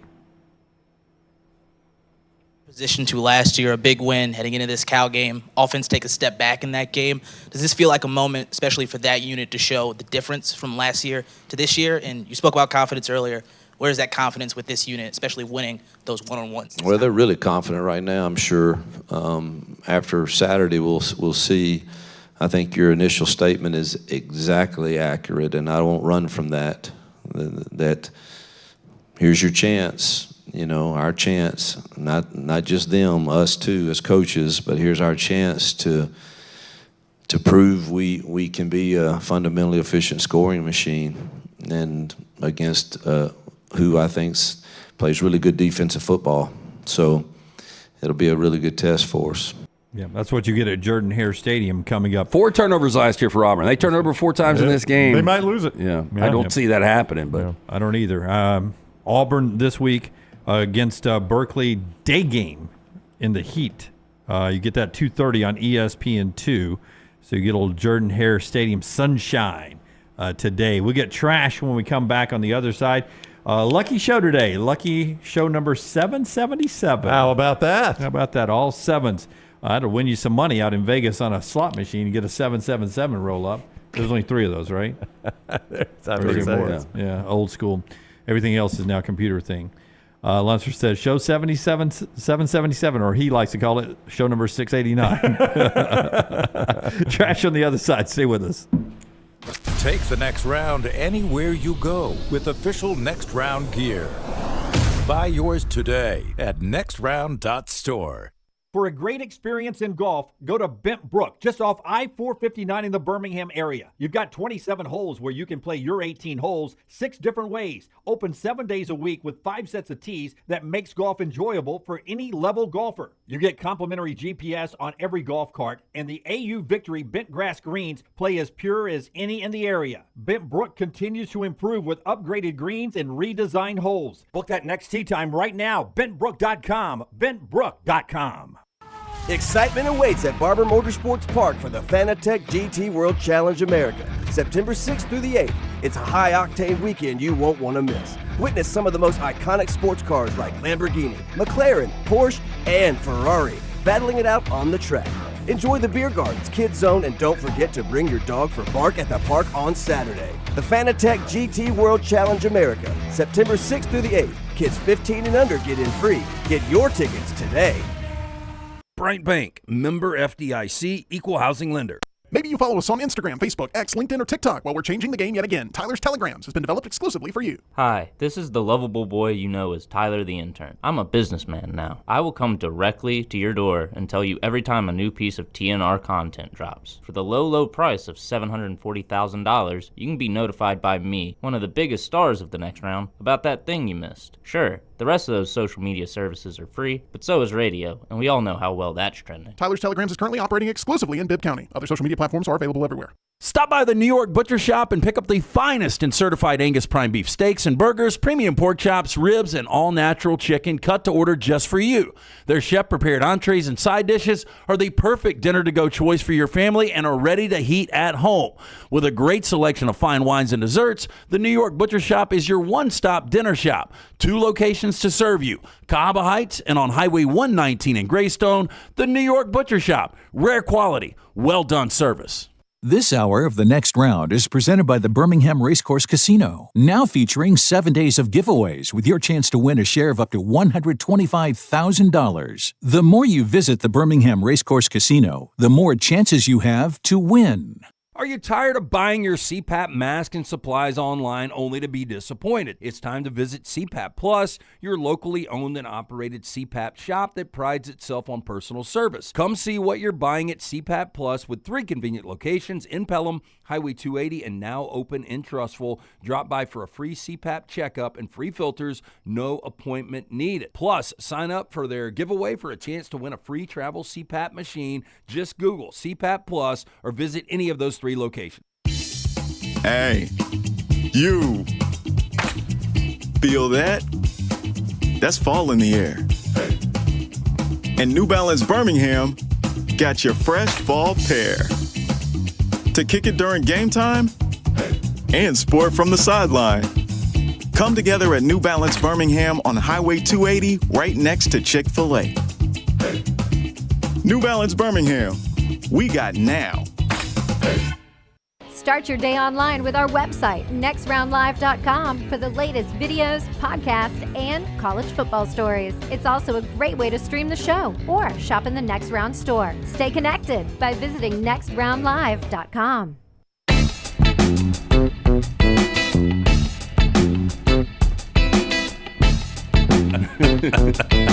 That's a big number. It is. Yeah. I'm going to say that's off the record. For yeah, as of now. Hey, if they did auction that, you think they get more than $27K? Yeah, you've got a better money-making idea, yes. Yeah. You definitely have a better money-making idea. We've got the coaches poll, at least some of the coaches poll. AP slowing down. I have more respect in the AP for some reason, but what's the top 10 of the coaches poll look like, Brownie? Well, it's going to come as no surprise that Georgia remains number 1. Breaking news. Lights flashing. Horns are sounding. Ohio State is number 2. Oh, that's still shocking. Texas is number 3. No shock. Alabama is number 4. That's up a spot for Bama. Where is Oregon? Okay. Ole Miss is number 5. Oh, wow. The coaches did not like Oregon's performance against Idaho. Keep dropping because I know Notre Dame had to move up. Oregon is number 6. Notre Dame is number 7. You go in at College Station, you don't get a whole lot out of that. Again, this is the coaches. This is the coaches. Penn State hop Michigan? Penn State number 8. They did hop Michigan. Michigan number 9, Lance. And then MIZ. ZOU is number 10. Missouri number 10. I am very interested to see if USC cracks top 15. They should have. I don't know why getting the coaches poll is basically like getting or the AP is basically like getting information out of communist China, but for some reason it is. I would love to tell you, Lance.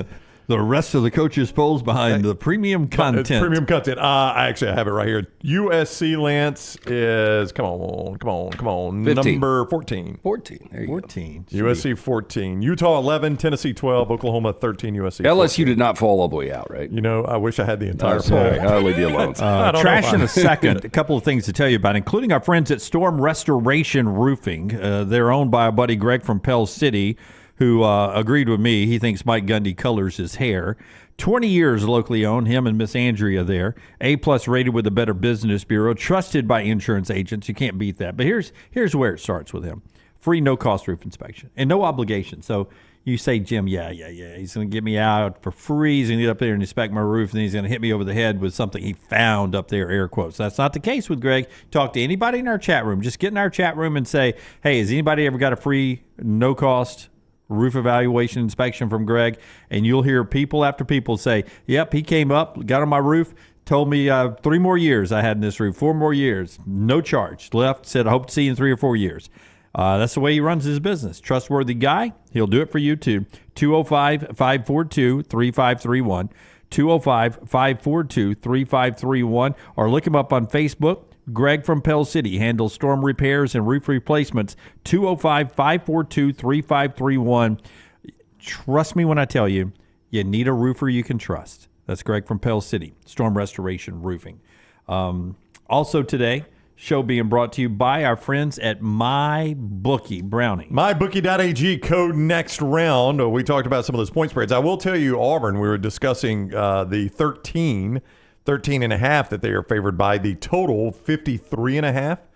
I don't know if that interests you or not. So it was way under that total last year. I can tell you that when those two teams got together. So you can get all of that right there at mybookie.ag. Code next round. We've actually got Friday night college football. I looked at this. 2 good games. Yeah, SMU minus 11 as they host BYU. SMU was underwhelming in week 0. They host BYU, and then on the banks off the fly here, I like SMU giving the points. Go ahead. All right, on the banks of the old Michigan, Northwestern playing host to the Duke Blue Devils. Very intelligent game. Northwestern favored 2.5 in that one. That'll look good out on Lake Michigan, though. Yes, it will. It'll be at night, though. So you still probably have some lights out there with a lot of the I think it's Chicago skyline and all that. Yeah, pretty. In fact, Forster has a look. This is from the end zone. See the skyline there? Beautiful. I mean, that's gorgeous. That's a great setup, man. Yeah. But can't make any money. Small. Nope. Nobody will be watching these games on Friday night. They will not. Because of the one NFL game? Yeah. Well, that's on Peacock. Not everybody's got Peacock. Yeah, we'll see. So that helps you a little bit. I watch college football usually over the NFL. Those are 2 good games, but I'm blessed with 3 TVs. I'll have them all kicking and rolling. I'm just saying that matchup, Philadelphia-Green Bay. That's a great matchup. MyBookie.ag, code next round to play those games are the game Lance mentioned there in the NFL. That initial deposit, they're going to double it for you as a way of saying welcome. That's when you use code next round. Put all that together. Code next round when you sign up at mybookie.ag. Bet anything, anytime, anywhere. Mybookie.ag, code next round. By the way, sorry, CBS. If you are a CBS fan, cover your ears. They're no longer in the SEC business. The ABC triple header. Georgia Clemson, 7.9 million viewers. Florida, Miami in a blowout, 6.6 million viewers. Notre Dame and Texas A&M, 8.2 million viewers. Pretty good to have the SEC in the business. Now, Sunday night's a different game. USC, LSU, Brownie will farm those ratings out a little bit later on for us. But I thought a pretty good day for that ABC triple header in the SEC's new home. All right, trash time, mortgage right. Hit it, Rockstar. Obviously didn't get it done, but left my nuts out there on that mound tonight. That's for damn sure. LT's Trash is presented by Mortgage Right. Mortgages done the right way. That sounded like an AI Give me a trash open. I love my nuts out there. It is buying season. Our friends at Mortgage Right here to help. Veteran founded here in Birmingham, offer loans throughout the country. While the area they serve may have grown, their commitment to Birmingham and veterans has not changed. Before you take the next steps on a new home purchase or refinance, talk with the team at Mortgage Right. No cost or obligation to find out what you qualify for. You can get more information by going to their website, mortgageright.com. Call that Birmingham office, 205-900-7200, MLS 2239, Equal Housing Lender. We start first, Brown. Yes. Offbeat holidays in September. I don't need them. Offbeat holidays in September, Lance, they're among my favorite things that are done on this show. I love them. I love them. This Thursday, September 5th, National Cheese Pizza Day. Rockstar always, that looks good right there. That's a good looking piece of cheese pizza. It's a Rockstar quote, so let him tell us. Rockstar, what about cheese people pizza? Don't never want cheese, do they? No, they get made fun of for ordering a cheese. Can you just give me a plain cheese? Oh, you loser. And what's the first thing to go is The that plain cheese cheese, pizza. yeah. Yep. I will give Lunceford credit the other night. He was helping me with a project up here, and he wanted pizza. I said, what flavor? And he said cheese. You know what cheese pizza is for me? Like my little one will get cheese pizza. It's like the appetizer for It the is. actual pizza. I like to grab a piece of hers and eat it. It just kind of gets me But if going. I've got people over, if I order multiple pizzas, I'm going to get a cheese pizza with it. Like Yeah. I ordered Saturday night and I got a cheese pizza. Yeah, I mean, it's like the universal blood donor. Like anybody will eat a piece of cheese pizza. If you're going to eat pizza, you'll eat a piece of cheese pizza. Like if everything's out, I'll take a piece of cheese. Thursday, September 12th, National Video Games Day. When I was a kid, why is it an old man? Just want to be different, you know? Yeah. Oh, go ahead and say it. Is that Dunaway play college football? That's Tyler at 90. Yeah. No, it's going to be me. When you finally win the national championship? When I'm playing college football 31. Yeah. Boy, I aged a lot in 7 years. September 18th, National Cheeseburger Day. Like these too. I do too. What's your favorite way to eat a cheeseburger? Give me your toppings. My mouth. Okay, thank you, Rockstar. I would go lettuce, onion. You lost me. Mayonnaise, ketchup. That's really all I need. I like mine with lettuce and tomato. It's coming. Keep going. You should sing it, Rockstar. Go ahead. I'm good. High 57? High 57? I like anything on it, Brownie. Anything but onion I can deal with. I love onions. Anything but onion I can deal Dude, with. I would tell you, we post the most disgusting looking burgers. Yeah, though. that's a rough one. I mean, the That's one it. that Tyler posted last week was. Folks, these are called stock photos. Yeah.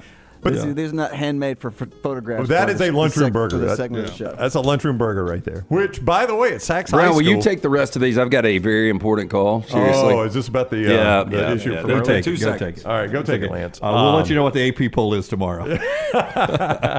Rockstar, these are offbeat holidays from the month of September. Coming up Wednesday, September 25th. Again, I like this day, National Quesadilla Day. And here is a ratty-ass quesadilla. That's about Why a do we normal have the quesadilla. worst That's a quesadilla ratty-ass pictures? quesadilla. I had a quesadilla last night. Did you really? Taco Mama. Yeah, I had chicken fingers and French fries. And then Saturday, September 28th, this is a completely impractical day that I really don't think exists except for in movies and cartoons and things like that. Breakfast in bed day. Nobody really ever eats breakfast in bed. I can't stand it. I'm not a big breakfast guy to begin with, but breakfast in bed seems awful. Like early in our marriage, Maggie would occasionally bring me a cup of coffee in bed to be sweet. Yeah. And I was like, no, thank you. When I wake up, I'm ready to get out of bed. I don't want to stay in bed any longer. Really. A, I don't want to wake up. And B, There'll be a day where you will never wake up, John. I don't want coffee right there when I'm waking up. Yeah. I want to get out and do some things. Right. And then I'll get some coffee. Okay. So those are offbeat holidays in the month of September. Lance is taking care of his issue. We good? I mean, as good as we can be.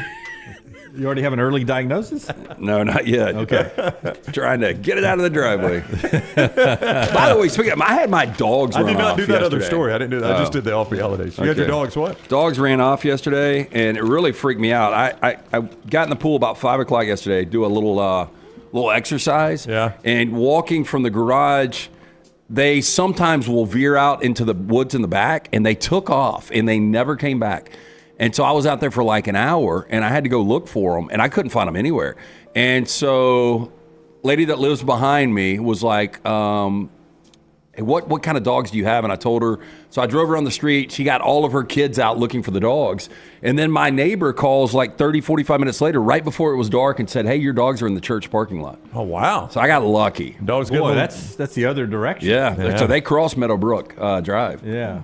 Dogs Scary, up there. man. Were they up there looking for Jesus? I don't know what they were doing. Hey, but you got one that's probably leading the others. Like, listen, I spent 2 weeks out there. Yeah. It was bad, but it wasn't all bad. No, Let's go have some fun When, tonight. when he got home, I barely made it for kick, and I was showering. He was laying on the shower mat like he felt bad about taking off. Yeah.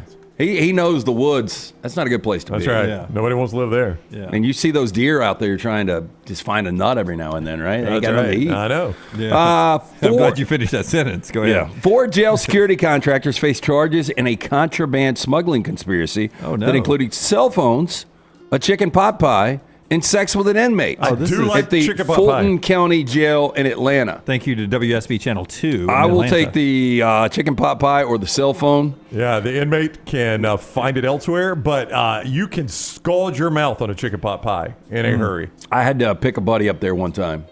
At the Fulton County Jail? At the old Fulton County Jail. What did he do?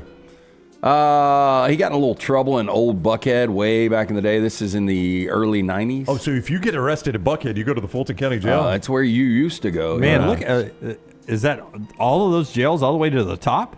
That's a lot, isn't it? Yeah. What It's floor? not a Hampton Inn behind it. what floor are you on? 8th floor. What'd you do? You better not come down to the 2nd floor. Laquana Ballard, 34, Regina Harris, 26, Briacia Tate, 26, and Aniza Silas, 24, each face charges of conspiracy and providing prohibited items to an inmate, according to the sheriff's office. He's got 4 girls bringing him stuff? 4 women were employed by a jail contractor and were working on the 6th and 7th floors of the lockup. Ballard is accused of sending explicit photos and videos to an inmate and of accepting at least 2 payments from 2 different residents for cell phones and cigarettes, according to officials. I'm sure after the inmate said it, look, I know there's nothing but dudes here, but I'm turning you in because I don't want you to send me another one, based on what we're looking at. But Tate also faces charges of improper sexual contact, according to authorities. She's accused of having sex at least 3 times with a resident and bringing in at least 6 cell phones and other contraband to an inmate, for which she received payment, according to the sheriff's office. Where's the chicken pot pie come in? Silas also faces an additional charge of providing an inmate with an unauthorized staff meal, citing court records. There it is. It was a chicken pot pie. Wow. Yeah. It's a way to a woman's heart in jail, Jimmy. Chicken pot pie. I've called it a lot of nicknames around here. I've never called it a chicken pot pie. Dunaway goes old school honey hole. That's such a good line. People reveal what they do to survive if aliens invaded today. How would you guys feel if 80 aliens invaded? At this point in our world, it's not a huge surprise to me. I think me either. build a wall. I've already got my plan. I'm going to be that guy that turns really quickly. I'm with them. Yeah. What do you guys need to know? Yeah. Okay. Yeah. They keep their weapons over here. That's right. They keep their chicken pot pies over here. That's right. And Arkansas plus the 8.5. Welcome to the world. A recent poll has revealed that around 1/3 of UK residents believe they're unlikely to survive if hostile Martians invaded the Earth. Rockstar, is this a stock photo or real alien? This tells me more than 2/3 are lying. If we've got hostile Martians invading Earth, we got issues, right? Yeah. Now, what's more, 1/3 think they'd be lucky enough to survive more than a month, with just 1 in 10 feeling confident they would survive more than a year. The survey of 2,000 people polled revealed first things they do if Martians did indeed land on Earth. They would find friends and family, 26%. Find essential supplies, 20%. Run and hide, 18%. And 10% said they'd say hello to the Martians. Hello, Martians. Hey! 11% said they would ask Martians to take them back to whatever planet they came from. Oh, no. And bueno. 5% said that they would like to get intimate with the nearest human. Oh, wow. I think you got to go strictly Three Stooges. We got to defend them. We got to fight them off. You can't punch them in the nose because they ain't got one. That's right. You got to go strictly right with the poke, with the 2 fingers in the eyeballs. That's You got to big go eyeballs. boom, boom, right there. Do you think they look at us and think we look funny, or they look at us and they're like, man, that's a good-looking society? You know, probably in their trash when they're doing it, they probably have a stock photo of us. They got Larry the Cable Guy, and they're like, is that a stock photo? It's probably that old guy from Boardwalk Empire you guys make fun of.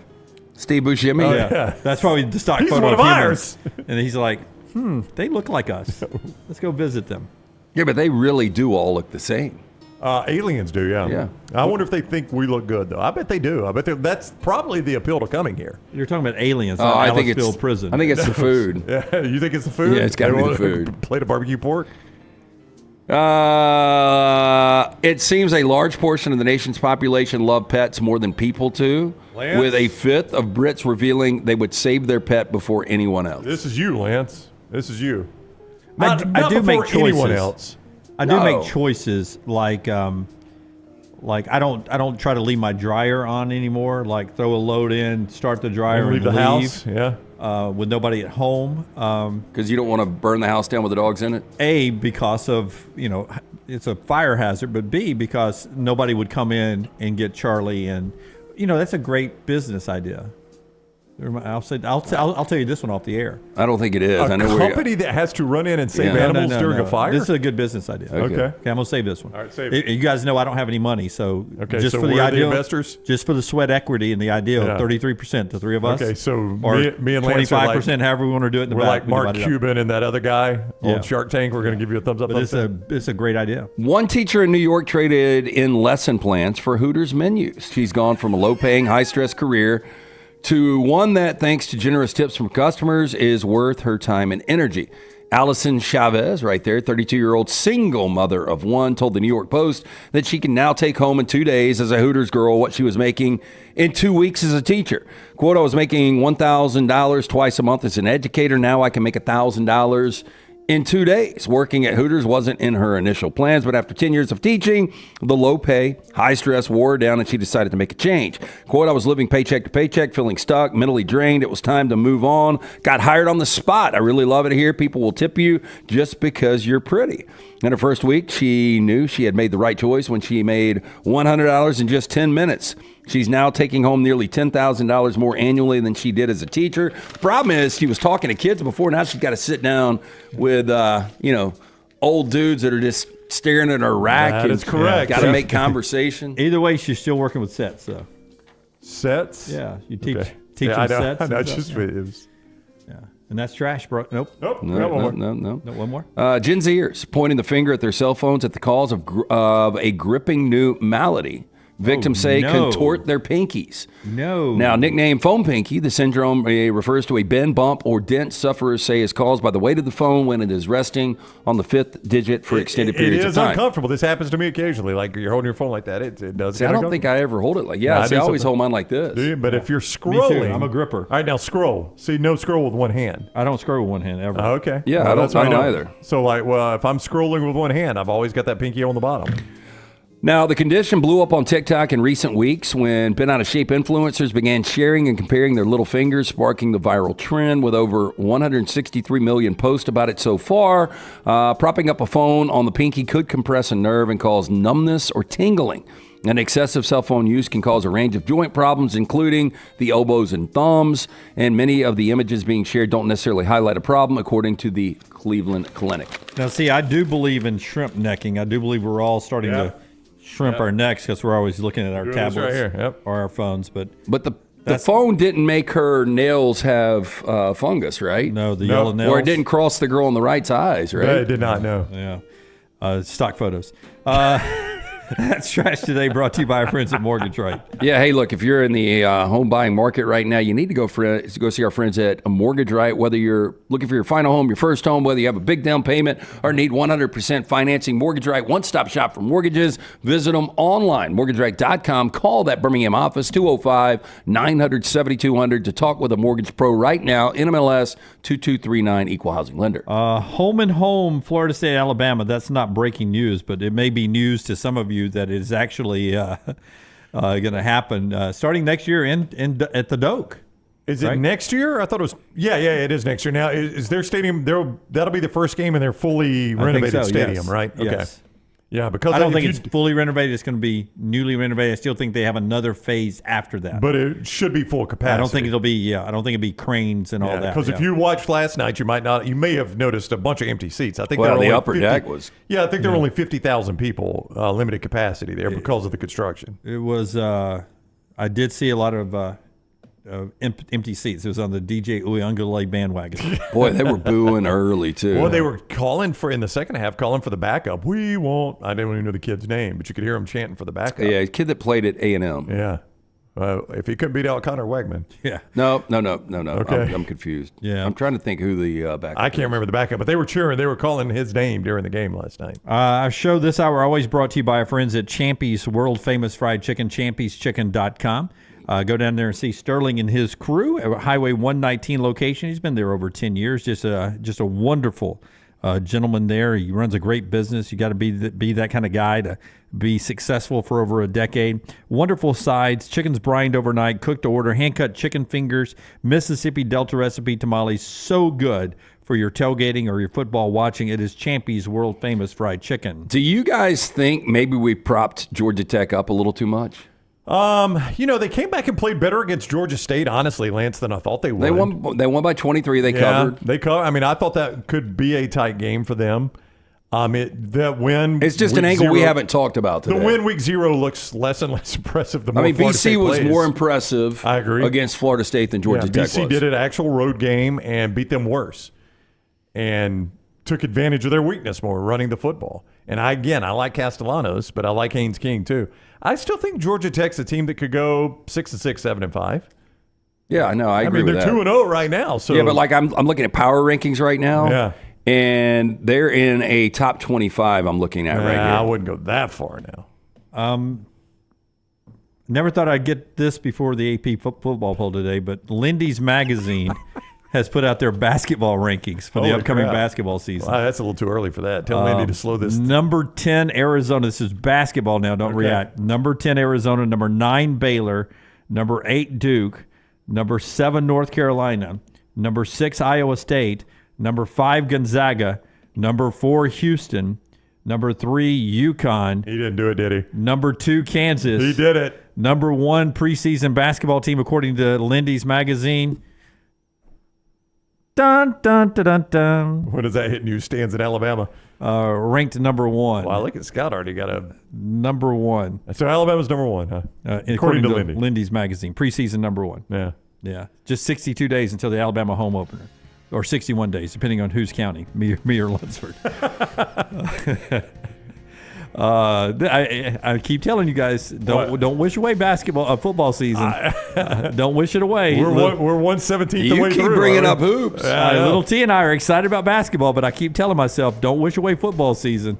But I am excited about basketball season in this state. By the way, you knew that the biggest internet meme was going to be Brian Kelly's face when he's smacking that table. Yep. Not looking good for him. All right, that's our show. We'll do the Wednesday show tomorrow. Hang around. At some point, the AP poll will come out. Jim is waiting for it.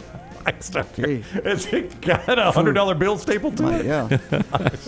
Until next time, God bless you. God bless America. Go check out thebarnauburn.com, covercrimson.com. Of course, the Meltdown at 2 p.m. Pennant Grace and Uncorked. Until next time, God bless you. God bless America.